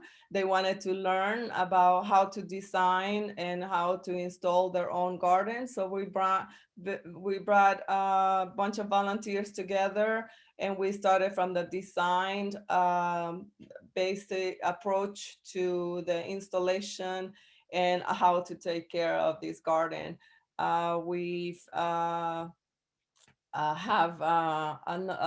Yes, so we did that in this last fall, and it was also in collaboration with Valley Water's support. Next. So here's another photo of that work, and I'm going to leave you with a short video that basically sums the work that we do. It was shared by the executive director of Raising the Bar, which is an organization that works with in terms of empowering and teaching and supporting youth that are former foster program, and his name is Dante. So we're gonna show that small video to leave you with that before Dr. Castañeda Rosman can continue, can sum it up or conclude our presentation. Ready?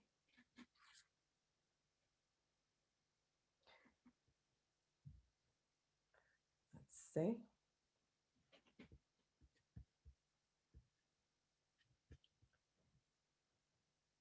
Can you show the video, Liliana?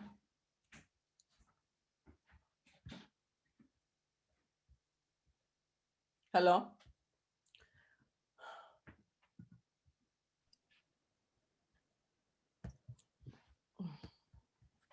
Liliana, I have it queued up too, if you need me to pull it up. You're muted, but I'm gonna assume that's a yes. Please go ahead. Yeah, it's not coming through. Yeah, so my name is Dante Lartique. I'm the founder and CEO of Raising the Bar. And you know, what this really means to me and why I wanted this project to be completed is, you know, typically young people like me, Black and brown youth that grow up in our communities, we're never exposed to this type of stuff. But it can do something for the mind. It's in my mind wellness, and a lot of them understand that. And that's what we want. We want to challenge ourselves to be better, and by doing that, you have to challenge yourself to take control of your life and make sure you maintain your wellness. And just being out in an urban setting with something like this looks so natural. You know, it kind of makes you feel like you're a part of nature. These are living organisms, so are we. And so as we take care of ourselves, we can take care of this. And as we take care of this, it takes care of our community. You know, so I appreciate everything that we've done here. It's beautiful, and you know, it kind of makes you feel like you've accomplished something. You know, and this is what we're trying to build out for our youth, is for them to be proud of the work that they do, the achievements that they make in life. And this is a small one, but it's meaningful. You know, and so really appreciate you being here, and I really appreciate the cooperative for doing this for us, and just building community, because this is what it's all about, is building each other up, you know. And so appreciate.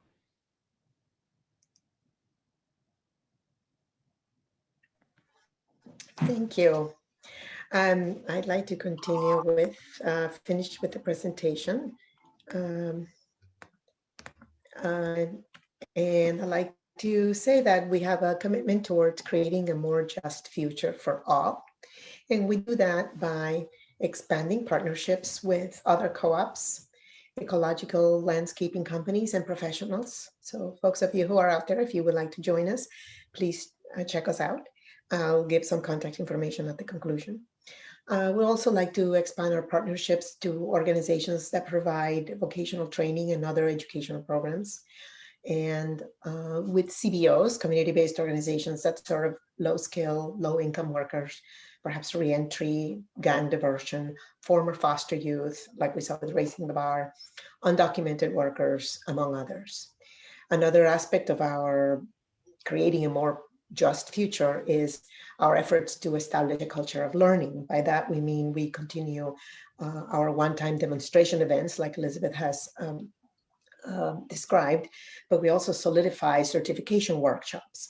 And our aim is to raise funds to provide 8-week, 12-week courses so that the aforementioned workers and participants can join us and be trained to carry on our efforts. Our establishing a culture of learning also includes expanding our offerings towards including backyard aquaponics. Backyard aquaponics, we have a board member, Ahmed Al-Fahid, who is an aquaponics expert. And he tells me that aquaponics involves recirculating water system for growing vegetables and rearing fish, to applying knowledge of the nitrogen cycle and harnessing the power of nitrification, and repurposing and using safe structural materials to build efficient backyard aquaponic gardens.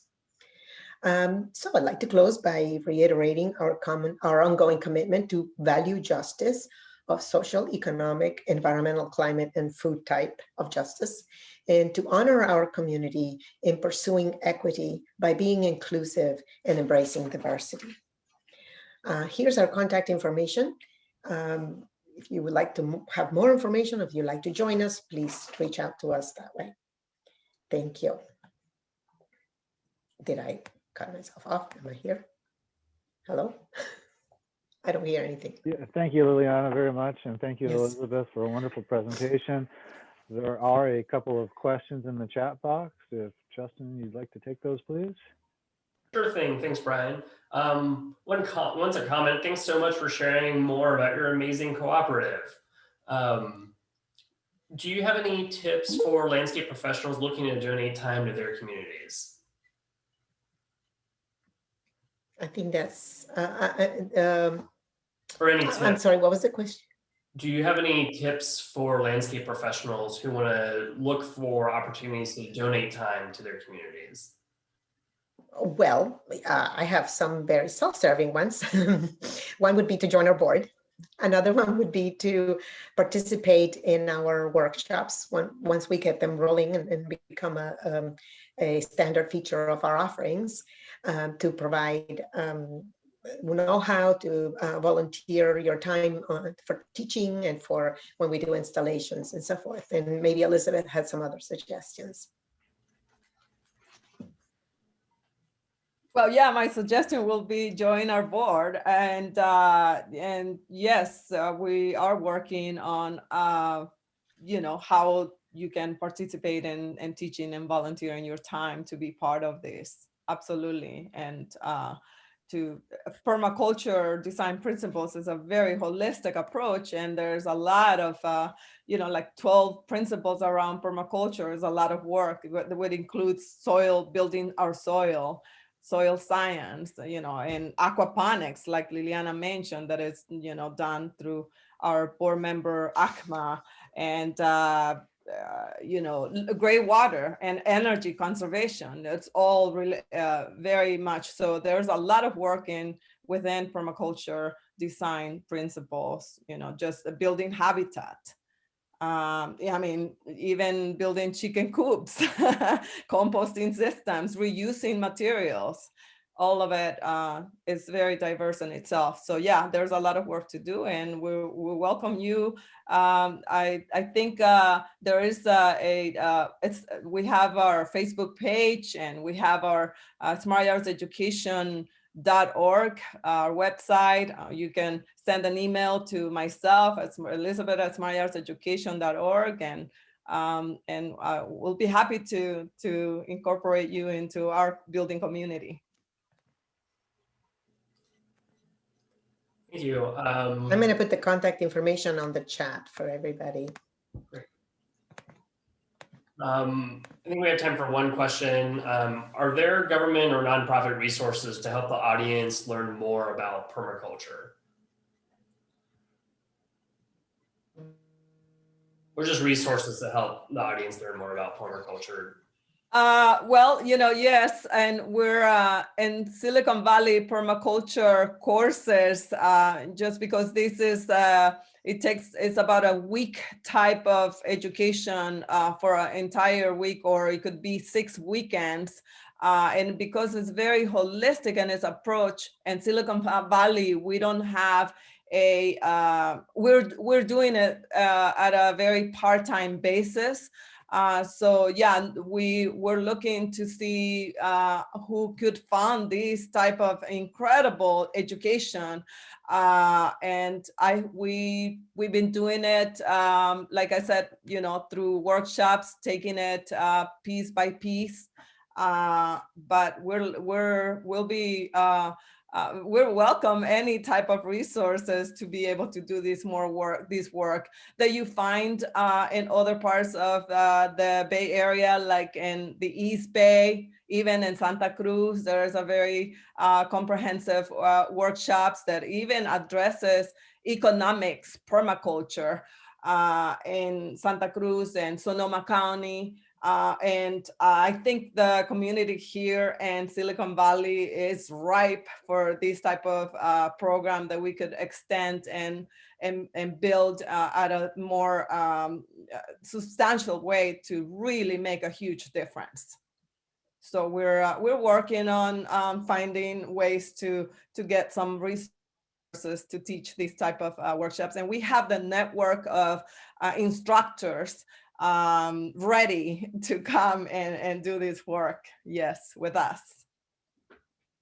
So yeah, we've been working in our board to identify grants and other funding for providing our workshops, and government entities, we've looked at some of them. That's, if anybody wants to volunteer in helping us find grants for providing our workshops, that'd be great. We welcome you to join us. Some of the government programs that provide funding for this are very limited, or they have different foci. So our focus is on permaculture education in cooperatives. So in essence, we have a very specialized offering, which would mean that there should be some things out there available to us, but we're trying to find where we fit and who would fund what our mission provides for the population that we target. There's foundations, private foundations, of course, and of course, Valley Water has been a very faithful and supportive of our work, and we're very, very thankful for that. That's kind of, we're starting. We have the know-how, we have the curriculum, we have the faculty, the instructors ready to go. We need the funding to provide, to buy materials, to provide some of these trainees a stipend, because many of them will have to make a difficult choice to whether go to work or come to the workshops, and we wouldn't want them to have to make that choice. Sometimes that's removing barriers, to provide them with bus passes if needed, because they may not be able to get to the workshops. We're looking for places to donate their space, classroom space, and then looking out to reach out to parks, like the San Jose Parks Foundation, to let us use some of the parks to do the installations, or to reach out to low-income homeowners who would allow us to use their lawns and their property to do the demonstration workshop. So those are some of our struggles, but we're optimistic. There's a lot of community resources that are available, and we need to corral those. Thank you both. Wonderful presentation. Thank you. Thank you. Our next presentation for today is titled Save Our Water, Save Our Trees. And this will be presented by Gabriela Trudeo. She's a community forest coordinator. Gabriela joined the Canopy team in September 2020 as a community forest coordinator for Palo Alto and Mountain View. a certified arborist. She'll be working to coordinate planting events and community volunteers to help Canopy meet tree planting goals. Before joining Canopy, she was working in Cochabamba, Bolivia for International Honors Program for climate change as a cultural liaison, translator, field assistant for the students. Please welcome Gabriela. Hi, everyone. Thank you. Those were great presentations to follow. I'm going to turn my video off for this presentation so that it doesn't slow down my lag, but I'll turn it back on for the questions. Go ahead and share. Like so. Will it let me? Present. All right. All right, so as Brian mentioned, my name is Gabrielle Trudeau. I'm the Community Forestry Coordinator. I'm also a certified arborist, and I've been with Canopy for about 6 months now. All right. So Canopy's mission is to grow the urban tree canopy in the Mid-Peninsula communities for the benefit of all. With 25 years of providing tree planting and stewardship, I will share the best tips for water-wise tree care and how we engage and educate communities to protect our urban forests and safeguard our water resources. Some of the communities we serve are, we start from Mountain View. We mainly work in Palo Alto, East Palo Alto, Menlo Park, North Fair Oaks. And yeah, those are some of the cities we're looking to expand, but those are the communities we currently serve. Gabriela, if you have the opportunity, could you turn up your microphone, please? Oh, sure thing. Thank you. How's that? Is that better? All right. So by planting drought-tolerant species while engaging tree stewards in proper care methods, we hope to foster a community that cares for trees and can benefit from them for years to come. Through web series, volunteer opportunities, and online resources, I invite you all to become a part of this community. And hopefully after this presentation, you will all be excited to work with trees and view them as an asset in a water-wise landscape. Trees are the most valuable element of our green infrastructure because of the benefits they provide and the investment they represent. Urban trees combat climate change, enhance public health, and contribute to vibrant, sustainable communities. Additionally, they represent a water-efficient investment. A well-managed urban forest saves more water than it consumes. So here's the first tip. Know your trees, know their needs. So different trees have different water and care requirements. And to determine how much and how often your tree needs water, consider the following. So take into account what species you're working with. You want to be looking up you want to be using the scientific name, and you want to use things such as Canopy's tree library. I'm not sure if the links in this presentation are live for you guys, but they are live on the slide. And I will be providing all of this at the end, all the links that I mentioned. So we have a tree library that will help you just give you the details on the trees, say things such as if it's drought tolerant, and that way you know how to gauge how much water to give it. You also want to consider the age of the tree. So young trees will require more frequent watering, but less volume of water than mature trees. And then you want to consider the health of a tree. So a stressed tree may require more water than a vital tree. And so if your tree is in poor condition, consider hiring a certified arborist or someone who can tell you how the tree is doing so that you properly care for it. So, and then another consideration is soil type. Water needs will also be affected by your soil type.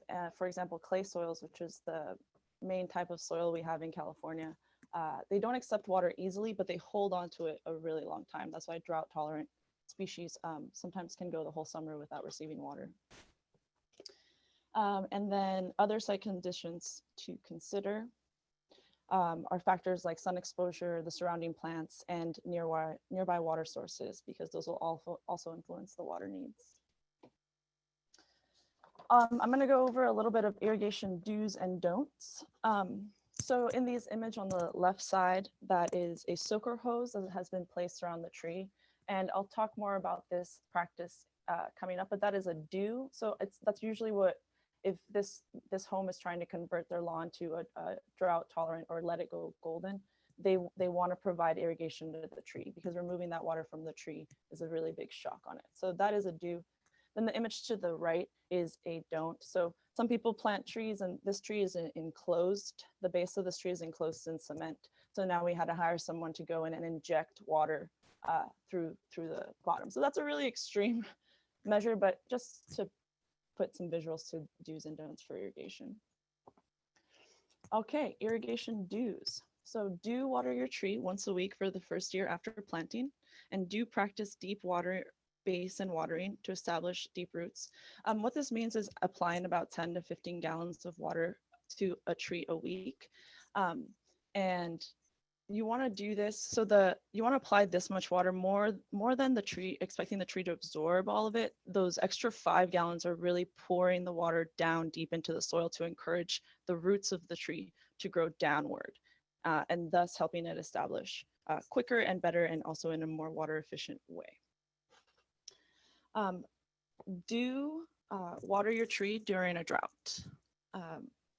And so then the image to the left here is a gator bag. So that holds about 15 gallons of water, and you fill it up and that seeps in through the bottom for the next 7 days. And that's another way you can just pour it in and you know you're applying the right amount to your tree.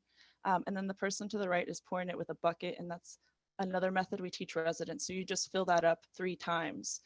And you know you're giving the tree the proper amount. And lastly, we tell residents to also put the hose in the bucket and count how long it takes to fill that bucket. And then you lay the hose down at that same pressure for that same amount of time, just at the base of the tree. Then you know you're giving it the right amount of water. And lastly, you can use Canopy's tree watering guidelines for mature trees. So on there, it's a really nifty tool. You put in the age of the tree and it'll tell you how many gallons of water that tree is required. So that's usually used for mature trees, because young trees within the first 3 years will require 15 gallons of water every week for the first year, every other week for the second year, and then every 3 weeks, third year, and so on and so forth until it's you want to wean it off by its 5th year, more or less. Okay, so irrigation don'ts. Do not stop watering your tree when you stop watering your lawn. Do not stop watering your tree when you are in a drought. Don't just rely on sprinklers for establishing a tree. And don't water native oaks in the dry summer months. And this can also apply to a lot of native species. Native species thrive under 2 conditions. This is California native. So they like it either cold and wet, how it is in the winter. So you can water things generously in the winter because they don't mind that. And in the summer, they actually prefer it to be hot and dry. So on super hot days, you want to actually wait till there's a break in the heat wave when it's a cooler day, and that's when you want to water your plants or your trees. Okay, here's the next tip on how to care for your tree. So once you've incorporated trees into your landscape, here are some tips for properly caring for it. You want to regularly check your tree for a flattened water basin. This basin makes sure that the water stays on the root ball of the tree as it simultaneously sinks down to encourage roots to grow in that direction. So you can create this with the extra soil that is left over after planting a tree. And that's the donut-shaped image to the left. That's around that tree. That's what we mean by maintaining that water basin. That just lets the water not run off into the landscape, and it makes sure it's going in the root ball and also sinking deep down to encourage those downward roots, which just helps with everything. That's how trees don't uproot hardscape, and they also become better established that way. The next thing to consider is the drip line. So this is the point at which the water falls over the edge of the tree's leaves, creating a natural and quite literal drip line. In this area, in the soil, that's where the most absorbent roots exist. So when caring for established trees or trees that are a few years old, consider expanding the water basin walls to a size just outside of the drip line. And again, that is to capture the water so that it's going into the most absorbing roots of the tree. Another thing you want to check your tree for is compacted soil. If the soil looks dry and cracked, you want to add some mulch to revitalize it. You also want to weed regularly. Weeds compete for nutrients with the trees, so it's important to keep the area inside of their drip line weeded. Okay, so I just wanted to, I think I have a poll question that comes up here just for fun. So I'll give you guys a few seconds and just answer to the best of your ability.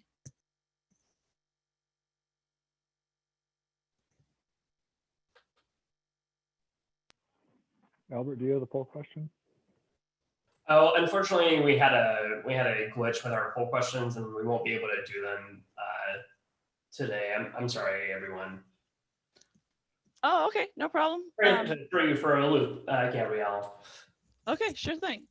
I'll just move on to the next one. So the poll question was just, what are the benefits of mulch? I just wanted to emphasize this next section.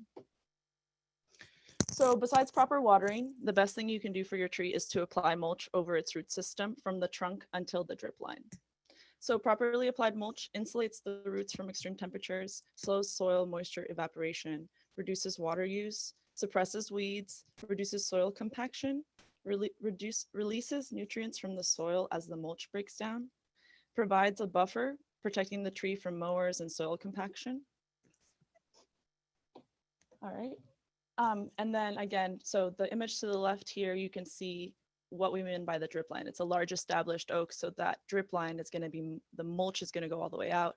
And the image to the right, the girth of this tree really doesn't mirror what the top of it should look, but that's just to give you an idea. So if the drip line is shorter, you make it shorter. So you adapt the mulch to the edge of the drip line of the tree. Here are some mulching tips.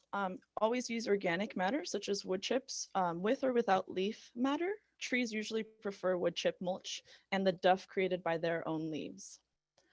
Apply mulch layers 3 to 5 inches deep or 1 inch deep if you're using spray irrigation, and extend it at least as far as the drip line. You're just going to hear me repeat some things because I'm really trying to drive some of these practices home during this presentation. All right, say no to mulch volcanoes. So mulch should have a donut distribution, which would be the image to the right, and not a volcano shape. And the reason for this is that mulch should always be a few inches away from the base of the tree because too much moisture around the trunk can lead to decay. So the trunk should be able to breathe. The trunk of the tree is essentially, the bark of the tree is essentially like their skin. So if we had moisture up against our skin, it would eventually fall off. So we want to keep that in mind and keep the mulch away from that. If weeds persist, place a layer of newspaper, cardboard, or a biodegradable weed cloth fabric under the mulch, and replenish the mulch layer every spring, just as the natural rains taper off. You will capture nature's water, reducing the amount of irrigation needed in the dry months. The next tip is remove your lawn, but help your trees transition. So this is a nice complement to the previous presentation. It may look tidy, but traditional turf can suck up a lot of water without offering much in the way of environmental benefits. Trees surrounded by lawn develop shallow roots and are accustomed to frequent shallow watering. They can adapt, but will need time to adjust to a less frequent, deeper watering pattern. Since more than half of outdoor water use is used on lawns, removing your lawn, letting it go golden, or substituting with a drought-tolerant native grass can help lower your landscape water use. So in the top left image, you can see that billowy grass. So that's like a tall red fescue mix, and it uses about 1/3 of the traditional Kentucky bluegrass that I think, or I don't know, Bermuda grass is pretty drought tolerant. But that's an example of a grass that you could replace that would take about 1/3 of the water you typically use. And it would also maintain the water on the tree. Okay, there we are. So the other thing is the lawn conversion rebates. In this case, it would be for the Santa Clara Valley Water District, and they touched on those earlier. But just look at your local water district and see if they are offering any rebates in case you aren't part of the Santa Clara Valley Water.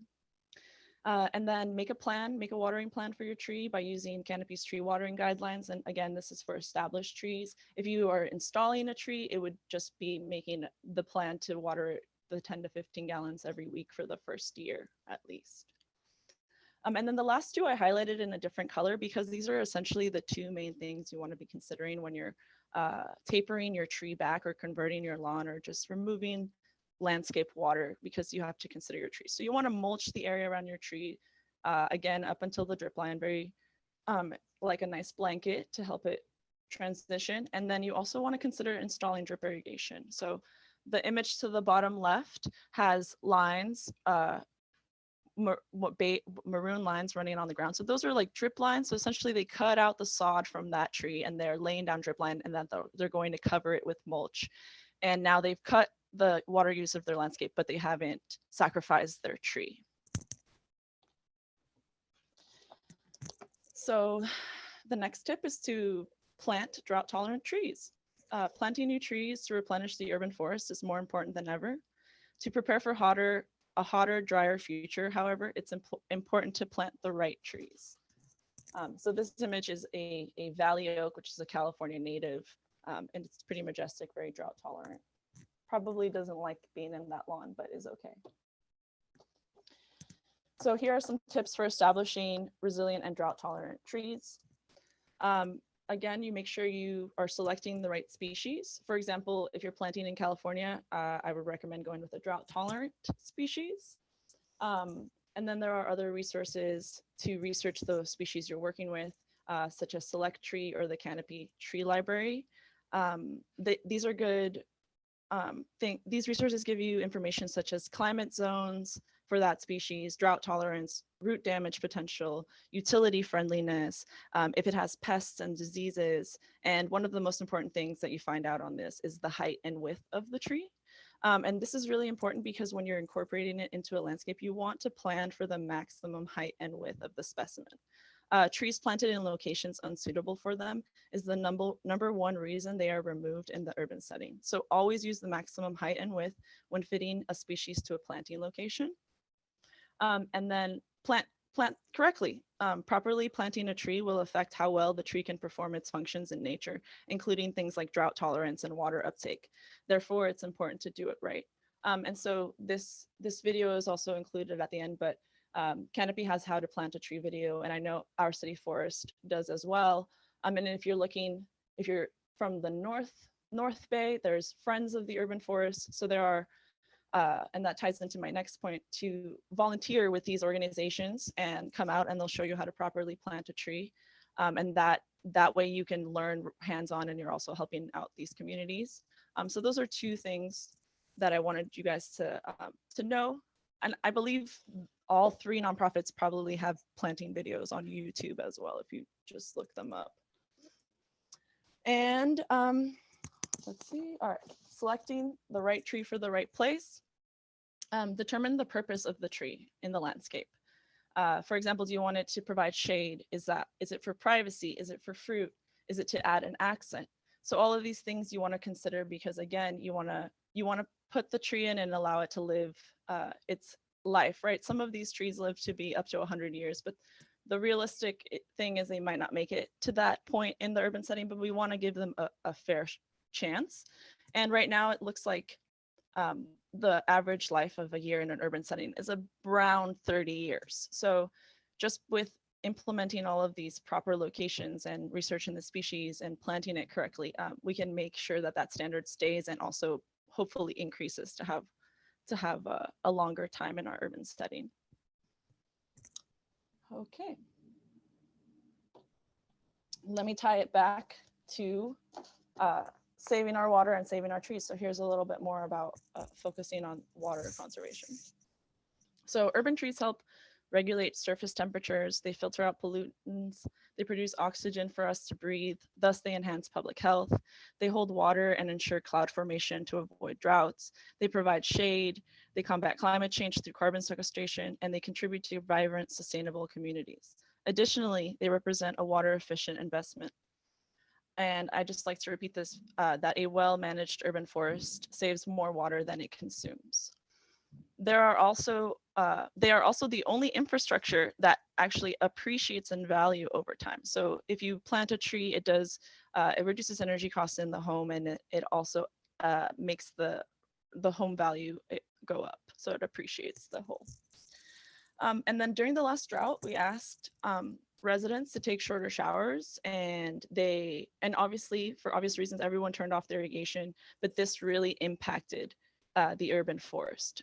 So just want to get the message that our trees are worth the water. And we did a study in East Palo Alto because people were saying when they didn't want to plant trees, they were saying they didn't, it's a drought, I don't want to spend money, or my water bill is going to be too high by having this tree. And so Canopy calculated how much watering a new tree would actually cost for the first year, and it found that it only costs about $25 a year. And so then that year we gave out $25 gift cards, like cash gift cards to any resident that took a tree in East Palo Alto to cover their water bill for that year. And so with that, I just want to ask everyone and encourage everyone to invest in trees and to protect our investment by continuing to water trees. And that trees are a nature-based solution to climate change.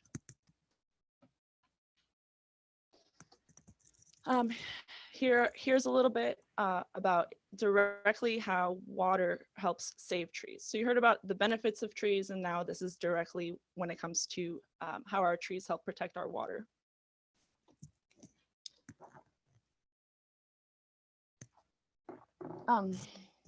So trees help manage rainwater during storm events. Trees intercept rainfall with their leaves, which prevents water runoff and soil erosion and reduces chances of flooding. They hold stream banks in place with their roots, reducing soil erosion, which prevents sediment from entering storm drains and streams. They help improve our water quality. They absorb and filter the water that infiltrates into the soil, trapping debris and contaminants in the decaying organic matter that is present in the root zone when water percolates through below the soil surface, absorbing contaminants from subsurface water and helping break them down. So the tree is actually doing a lot of the filtration for us before the water even hits the aquifer. And then speaking of that, it slows water down, right? Because the water has to trickle on the leaves, so it's not hitting the soil super hard. It slows it down, which in return helps it percolate more slowly into the soil, thus helping refill and maintain aquifers. And then drought-tolerant plants require less water, resulting in less frequent irrigation and associated costs. Drought-tolerant trees do not need irrigation once they become established. And then drought-tolerant plants are less likely to experience stress during the hot summers, improving survival rates and removing the need for continuous watering of replacement plants. And then here, just to wrap it up, I'm going to talk about the ways you can maximize water conservation of your trees and landscaping. So some of the points are: plant a tree in the right place, select a tree that's suited to the site conditions and growing space without conflicts from utilities or paved surfaces or buildings. Plant drought-tolerant species with low water needs. Plant trees in your yard and retain trees on slopes and near waterways to contribute to improved water quality. And apply a 3 to 4 inch layer of mulch under the drip line of trees and throughout the landscape beds to retain soil moisture and reduce watering needs.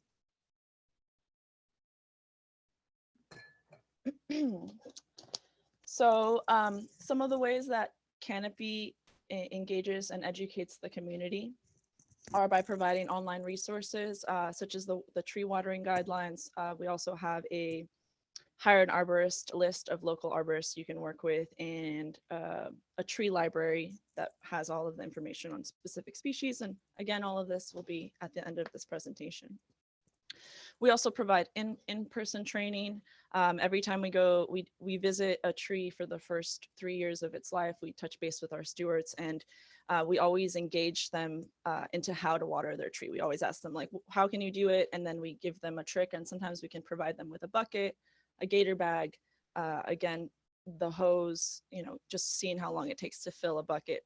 And again, we want to be measuring how much water we're giving it, because if you give it the right amount of water during the first 3 years of its life, it'll set it up to actually perform its drought tolerance duties and better when it's well established, rather than just giving it a struggle from the get-go.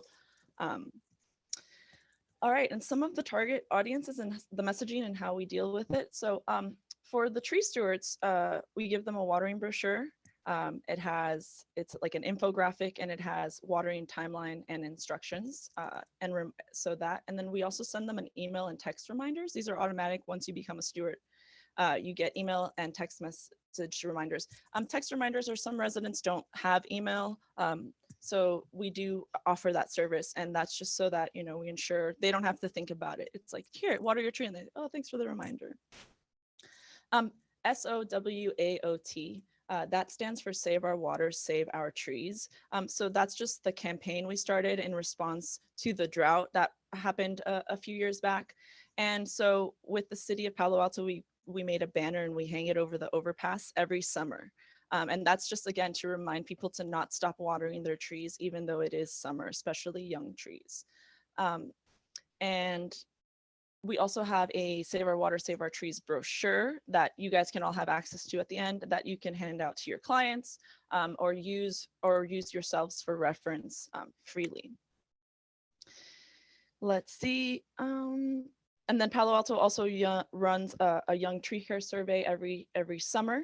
And we ask residents to, we ask volunteers to help us survey the trees to see how they're doing. And then we leave postcards at people's doors, letting them know if their tree needs more water, if it needs to be mulched, or if we're going to come back and do some more work on it. So we have all of these tree care efforts. And then lastly, we have watering reminders for the general public if they want to sign up through our tree news.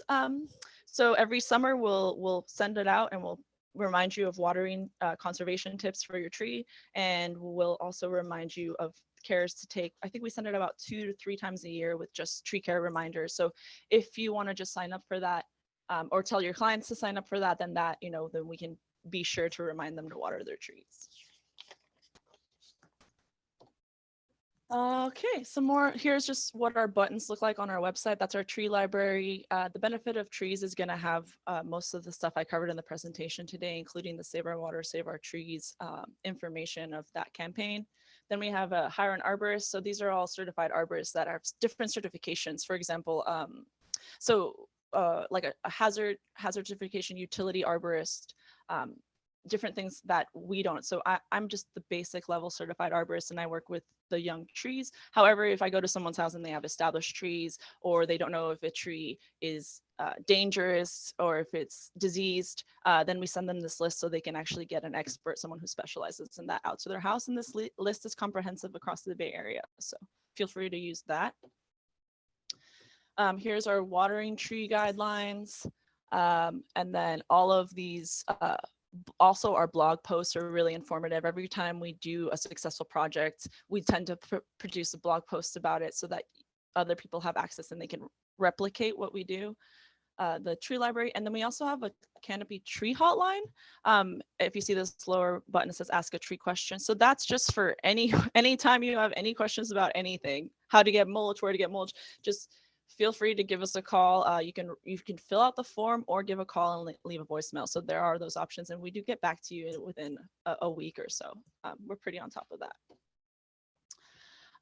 Again, the brochure, like I mentioned, our tree news, if you want to sign up for watering reminders or have clients to remind them, and the video, and then Select Tree, which is a online database that has if you go on Select Tree and you type in a species, then it doesn't show up as a tree, it's maybe not a tree. So Select Tree is very specific just for keeping track of what is a tree and what isn't. So with that, let me see.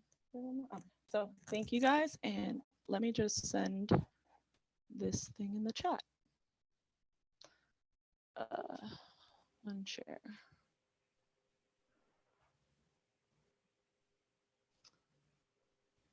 Not sure. Hold on 1 second. All right, there, I put all the links. You can just click share again, click the green button. Thank you. And then you click the green button, you should be able to unshare if you click right on it. I am. Let me go to the top also. Let me see. Okay. All right, I think I stopped share.